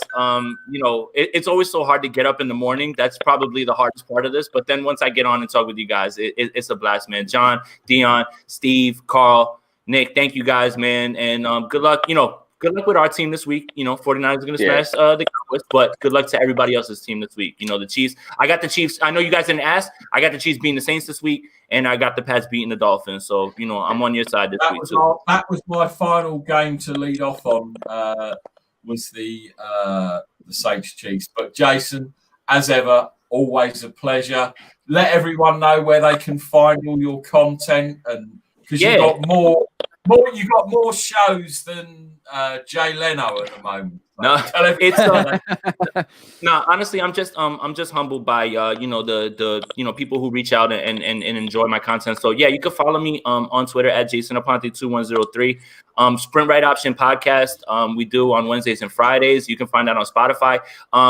We ran a stream last night, but we actually did basically an oral history of the Dallas and San Francisco rivalry. So if you guys don't want to hear about Nick Mullins or anything like that, because I don't want to talk about him anymore, you guys can hop over to Spotify and just kind of just walk down memory lane with I'm 36 years old. So I remember, Dallas being a thorn in the 49ers. I remember all of that. So I go through all that. And if you guys want to get hyped about the game, because there's not much to get hype about anymore with Dallas and Niners, take a listen, man. I had a blast with that one. That one walking down memory lane from all the way from 81 to TO on the Star.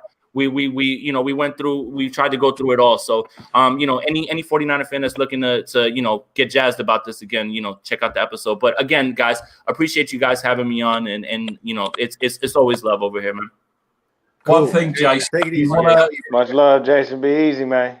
Take care of that beautiful little girl, man. I saw that picture in the snow. That was a dope one, man. I appreciate it, man. At work, brother. We watch you in the kitchen. We got a big ass TV. Bunch of my guys are watching you, man. I appreciate you guys, man. I love you guys, man.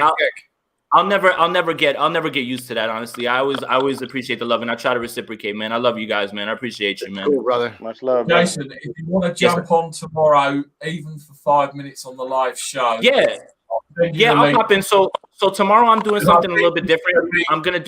I'm doing a pre-show, a pre-game show with Vish. You guys know Vish, right? Vish Kamari. Yeah. So Vish and I will be on earlier before the game just to talk. I love talking with him because he's so smart, man. I learn from that kid all the time. And then because I'll be right in front of my laptop, I'll pop in for a bit. I'll put myself on mute so I can curse, off the air. Mm-hmm. No, Jason, we want to actually hear you say fuck. Okay. I'm trying to keep it professional, but once Nick Mullins throws one of those interceptions, I'm going to flip something. All bets are off. He will make you swear. He will make you swear. I promise you. I like it. Jason. Thank you, fellas. Dude, later, look at that. I sent you the thing for I want to buy your daughter something or buy you something for doing what you do. Don't shake your head. I'll find out where you live. For fucking look at his face. Jason, on that note, let me get out of here. Peace, guys. Love you. Jason, you're the best. Jason Aponte, I tell you, that guy, what he does watching film and stuff. I mean, his film breakdown is ridiculous, man. He really is ridiculous. I'm like, I've had enough of this shit. Right, where's my beer? Where's me? I can't. Yeah. He's fantastic. Right. We are going to pick one more game, and then we're just going to have a quick spitball of everything. Lead us off, Scott. Chiefs, Saints. I hear Drew Brees is coming back. Whether that's going to make a difference or not, I don't know. But what do you think in this game? I was really kind of shocked when I saw that the line was Chiefs were favored by 3 points in this game earlier in the week. They're on the road at a 10-3 team, and you're a 3-point favorite. The Chiefs, I know a lot of people have said about them playing these close games lately, and I know Jason talked about they look bored. I don't think there's going to be any inattention or boredom this week. The Saints are a good team. I think Drew Brees coming back is a plus for them. I've seen some people saying they should wait, or I think Taysom Hill adds a dynamic to their game and their scheme and the way they play offense that Drew Brees doesn't. But I don't see it. I think Alvin Kamara gets more involved with Drew Brees back. You saw his usage kind of dwindle here the last few weeks with Drew out. The Chiefs, when you looked at some of these, and this is the 3:30 game here in America, so it's not prime time. It's not Sunday night football or Monday night football, but it's the national game. A lot of people are going to be watching it. When the Chiefs play in these games against good teams like the Ravens and the Bills, they show up and they show out and they play really well. I think they win. I think it's a fairly close game. The Saints defense, they were on a tear there for 2 or 3 weeks, and people were talking about, is this the best defense in the league? But they got kind of ran over by Jalen Hurts and the Eagles last week. And earlier in the year, they didn't look that good. As someone who plays fantasy, and with them being on national television a bunch there at the beginning of the year against the Raiders and a couple other games, their defense was not that stout. This is obviously going to be the biggest test for them that they're going to have this year. So I think they have the Chiefs' attention.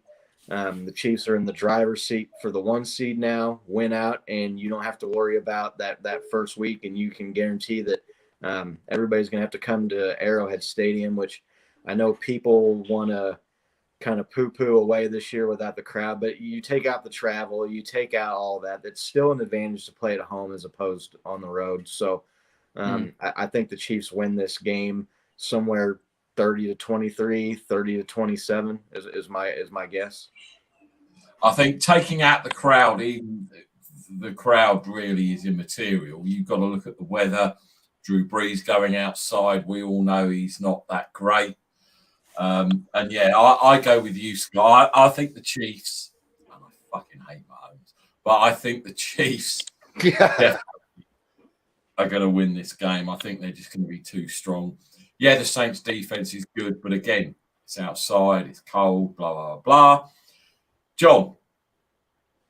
I think the Chiefs also. I mean, I fucking hate taking that shit. God damn it. Terrible taste in my mouth, obviously. Scott, you keep laughing, brother.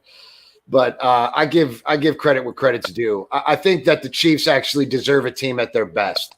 I think every team does. I mean, as a fan, Scott, correct me if I'm wrong, right? I mean, you don't want to be the Super Bowl champion coming in and getting the second or third string of any team. You want to be challenged at your best by their best.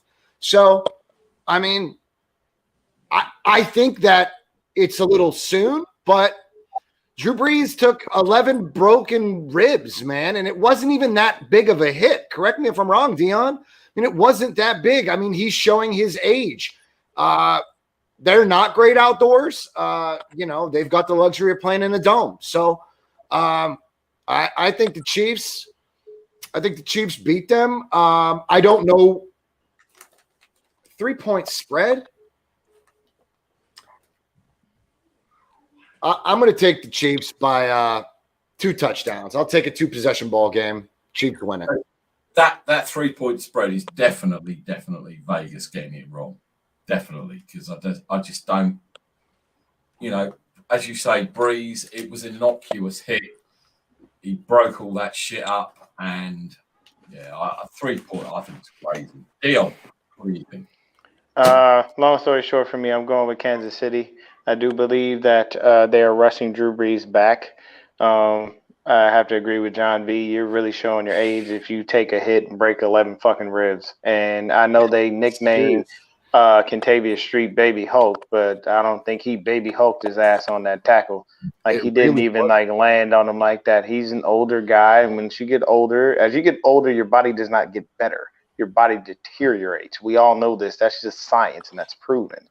So for me, Kansas City, don't see the defense being able to hold up and stopping that track meet that is Tyreek Hill, Mecole Hardman, Sammy Watkins, and even Edwards-Helaire and all those guys. Man, it's just too much to overcome right now, and I think they rushed Brees back.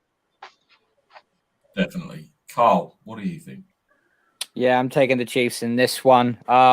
Drew, I think Dion is right. They have rushed Drew Brees back to make matters worse for them. They don't have Michael Thomas in this game.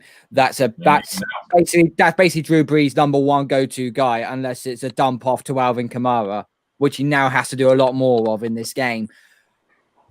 The Chiefs just look too formidable right now. I see this being a high scoring game. I'm going to say 35-30 Kansas City.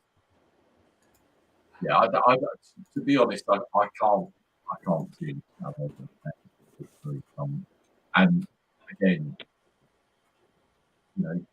it's like obviously having that guest on earlier. I know it's a different injury and his neck was fucked, etc. But Drew Brees has had a serious injury, and they are pinning everything on him. Where Taysom Hill has been serviceable, he's fumbled and he's threw a few interceptions and what have you, but he's still serviceable and he's still within this offense. And to me, they're going to be in the playoffs. Everyone knows Kansas are going to be. Sorry, not Kansas. I forgot. Honestly, it's the cold. I'm dying. Man, you gotta be careful, bro. 5:30 on a Saturday evening, and tomorrow night we will be starting a show in this. It's crazy. The Saints. There you go. It came back. I can't believe why they're rushing Drew Brees back, because the offense is serviceable as they are. Maybe because Kamara's not in the game when Taysom Hill's in, and I don't know. It's a really strange one for me to rush Drew Brees back, because the defense could get to him and then they're back to square one, and there goes their opportunity in the playoffs. Bizarre. I don't get it personally. I don't know. Well, if the Saints weren't playing the Chiefs this week, I don't think you would see Drew Brees back. But they're behind Green Bay, and they're trying to keep pace with them for the 1 seed. I think if it was a different opponent, I think you'd probably get maybe a little more rest for Drew Brees. But I think they know the thing is, though, the Chiefs, and they got it. That's their only shot. The thing is, Green Bay, I'd look at Green Bay, and they're just a team right now that, yes, Aaron Rodgers is playing like the bad man he is. Devontae Adams is playing outstanding, but their running game is so-so, but their rushing defense is absolutely trash. They can't stop a nosebleed to save their life. So if you look at a team from the wild card that would go up to have to play Green Bay, the Rams, Cam Akers and co, they'll just run all over the Packers. So that's the only thing. That's me playing devil's advocate here. Correct, but I don't know. I don't think the Packers are. I don't know. I think Rodgers is MVP this year, possibly. He's quite high up there. And did you know he's been a 49ers fan since? Oh yeah, he's a California kid, man. He's a California kid. He grew up in California. Like, everything about him screams California. Yeah, kid you not. If you actually follow Aaron Rodgers' college career, one of his biggest go-to targets was a guy named Jeff MacArthur. I went to high school with that kid. He's a year younger than I am. And Jeff was a fucking beast. And him and Jeff have a really good relationship. And I just talked to Jeff not but a few days ago. I said, how you think he's playing? He said Aaron is out of his mind right now. And that he was like, there's years where you always say you want to look out for the guy. Be on the lookout for Aaron this year. Got an interesting point as well here. Carly's just brought up. Sorry, Carly, I didn't see you earlier because I go on full screen because I'm blind as the bat and I can't see comments. And Pete, my right-hand man, isn't he? Has put them up. But he says, remember, Brees signed a contract with ESPN, I believe, to do Monday Night Football. This will be... Yeah, he's definitely done.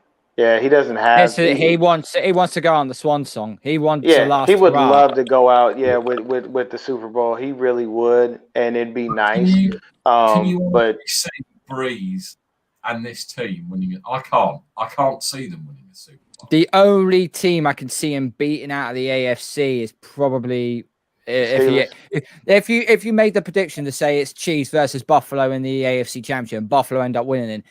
That's the only team I can see the Saints winning. Unless the Steelers won't get. But whoa! The Steelers won't get past the first round. Let's just cut it there, shall we? I'll say it again and say it directly in the camera to Pete, who will watch this later. I can guarantee The you. Steelers will not win the Super Bowl. They will go out of the first round. Period.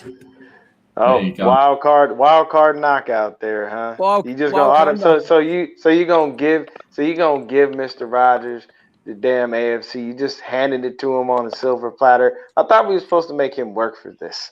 Don't do that. Because all he's gonna do is he's gonna run with this. Inside, he's tickled pink at this moment.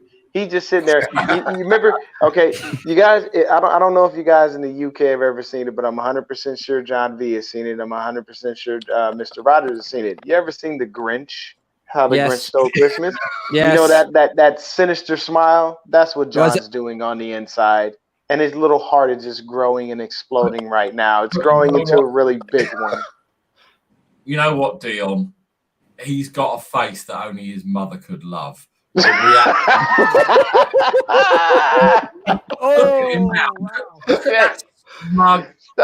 fired. Shots fired. Hey, I didn't go that far, Mr. Rogers. I didn't do that, man. Nick, jealousy is a smelly cologne, my friend. I'm 100% jealous. He said jealousy is a smelly cologne, and you smell like a skunk right now.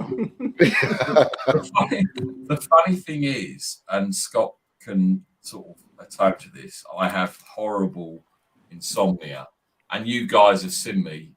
Carl wouldn't, because he probably sleeps at night. But debatable, but carry on. I see a comment from Scott or John or Dion, and I reply, and everyone's like, "What the fuck are you doing up?" And I can't help it because I'm up. Earlier on, another peek back behind the curtain. I sent Scott over some gifts for his family and him for Christmas for obviously coming on. And he said, "Oh, I don't know, I haven't been home." I was like, "You haven't been home? That's disgraceful." And then he got home in the evening and something was waiting there for him. It's really good. But insomnia is terrible. It is, man. Try to get you, if you can, try to find a natural source of melatonin if you haven't tried that yet. I've tried loads of things, and it just doesn't. You're rolling up the wrong shit, Nick. Nick, John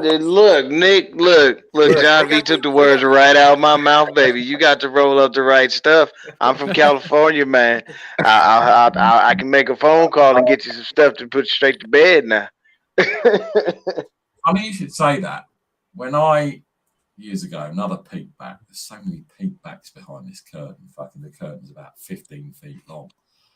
I DJ'd in the UK, and then I got a chance to go and DJ in Ibiza, which back then it's part of Spain if you don't know it. But anyway, it was like the clubbing DJ capital of the world, and ecstasy was going on, speed, blah, blah, and all that shit.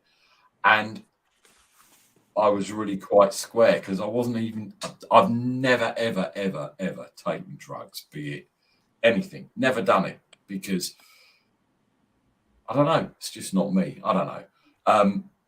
But sometimes I think, you know what? When I'm awake and it's good because I watch a lot of football because I see Sunday night football, I see Thursday night, and I kind of think I really should be asleep, but I can't. Once I'm awake, I'm awake. And I've seen some really good games. I've seen some awful games. And sometimes I wish I could put myself to sleep so I don't have to watch it. But it's really weird. It's really weird. I wish I could get rid of it. But I worked for an airline for about 10 years. And I was getting up at 2:30 in the morning, getting into work at 4:30 and getting home at 6 p.m. So you get that in your system and it's very, very difficult to get it out. Your body builds a biological time clock to do things a certain way. It's understandable. See tweets from John, you, Scott, and all of a sudden I'm on it and I'm like, fucking hell, you're awake again. Well, yeah, sorry, I am. Right. Actually, I've got a quick announcement as well. Talking about Little Mix and all that shit music that Pete likes. I've actually, and I don't know if you've seen the thread that's going. There's a guy from Scotland who plays some really good guitar. I know I did put you in on the tweets, Dion, and he's going to come on and he's going to play some live guitar to try and educate Pete that Little Mix and all that pop shit isn't the way to go. So we do some Zeppelin, AC/DC. There you go. And he's going to, do a few riffs and stuff, talk football. And got that Metallica right there. There you go. Exactly. Yeah. And it's really funny because he said, I'm classically trained. I do blues, I do Zeppelin, I do some heavy. And he plays some thrash metal, which is... Yes. I'll tell you this. I'll tell you this. I gotta get out of here because me and the wife gotta eat. Long story short, when you were talking about DJing and the drugs and everything, the music scene has always had drugs in it. And I'll tell you just this small moment, and you guys will understand this, especially you guys from across the pond. I used to work in a grocery store out here. It's called Fry's. People always get us mixed up with Fry's Electronics, but it was actually called Fry's. It's owned by Kroger's, their parent company. Long story short, we had an electronics department. This was when the Nintendo Wii was first coming out. And remember, they had that little Rockstar game where you could listen to the songs and be the people and all that. Mm-hmm. You know how I knew the drugs were prominent back in the day? Because the Beatles were on they were the cover the cover group. And you know what I heard that told me you got to be high to think of a lyric like this? I want to be under the sea in an octopus's garden in the shade. You got to be really high to think of being under the damn sea in an octopus's garden in the shade. What in the hell are you talking about? The other thing as well with that is the Beatles, they didn't, because they were quite clean cut, they didn't. And everyone knows everyone in that shit was on it. Oh, yeah, everybody was high. Yeah, LSD, all that shit, man.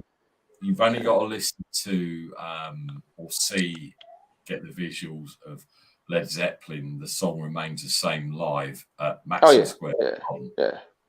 Those dudes. You can tell they were trash. Like, I would have to drink like 50 beers to get even close to where they were and to actually sound. Man, look, Nordic, everything about Led Zeppelin was about sex, bad relationships, and Nordic gods. Like that's what it was. And all of the shit, all of the shit sounds fucking amazing. Hey, I appreciate hanging out with you guys, man. I got to get out of here. Good luck. We are actually now. We're out. Okay. We got shit to do. So tomorrow, 5:30 live stream, baby.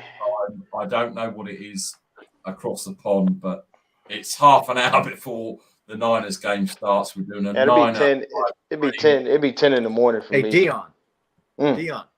Yeah. You were right earlier. Now I've avoided this entire time intentionally. I haven't done this. But there is one thing that you're right that I should be very thankful for when it comes to the 49ers. It's this right here. You see that? You know what, Nick? Don't you bring him, Nick? Don't bring him on the podcast. Don't bring him on the podcast. Actually, kick him out right now.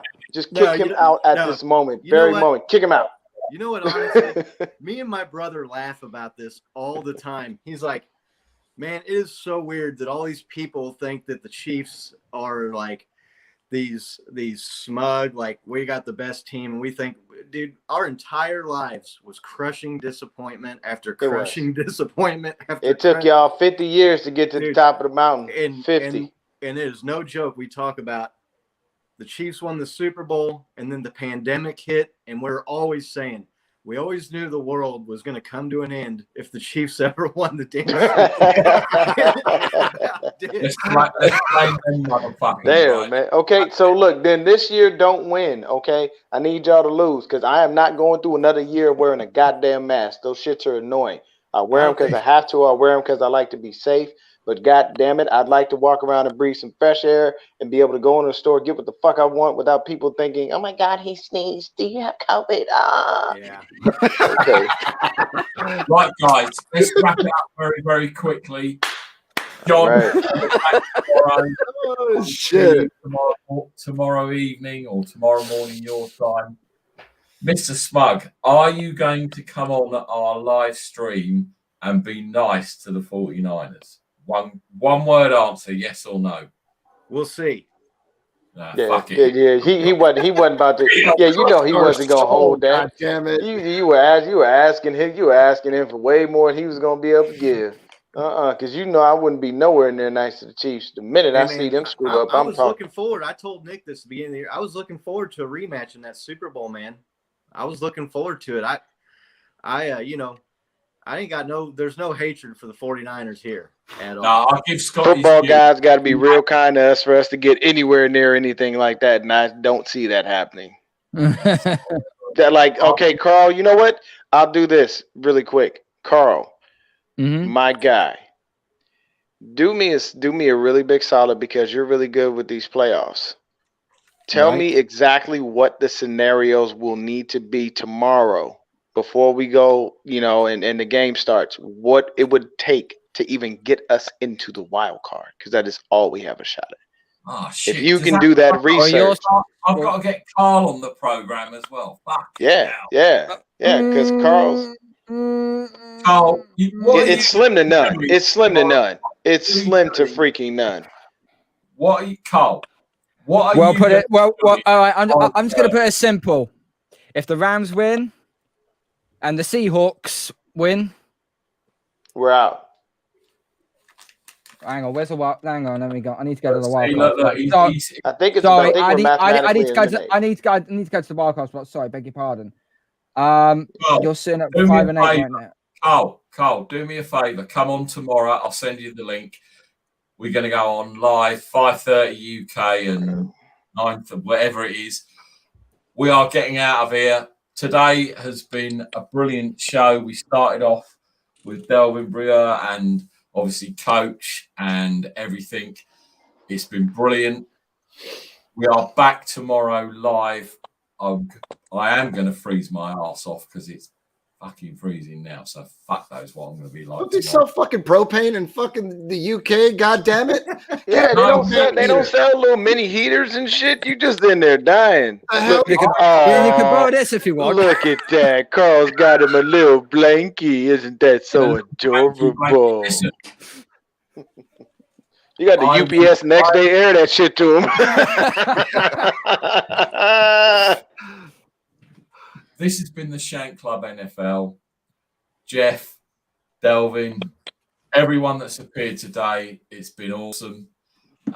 We are back tomorrow, 5:30 UK time. I'm going to be freezing. I might bring my heat jacket out, who knows. But we are going to be live and we are going to be raw. And I guarantee you, parental discretion will be advised. This is the Shank Club NFL. My name's Nick. Thank you, everyone, for coming today. It's been brilliant. We'll see you all again tomorrow. Take care, everyone. And if you don't join us tomorrow, Merry Christmas, Happy New Year. All of that. Fuck the Seahawks and fuck the Rams. We out of here. Peace. Peace.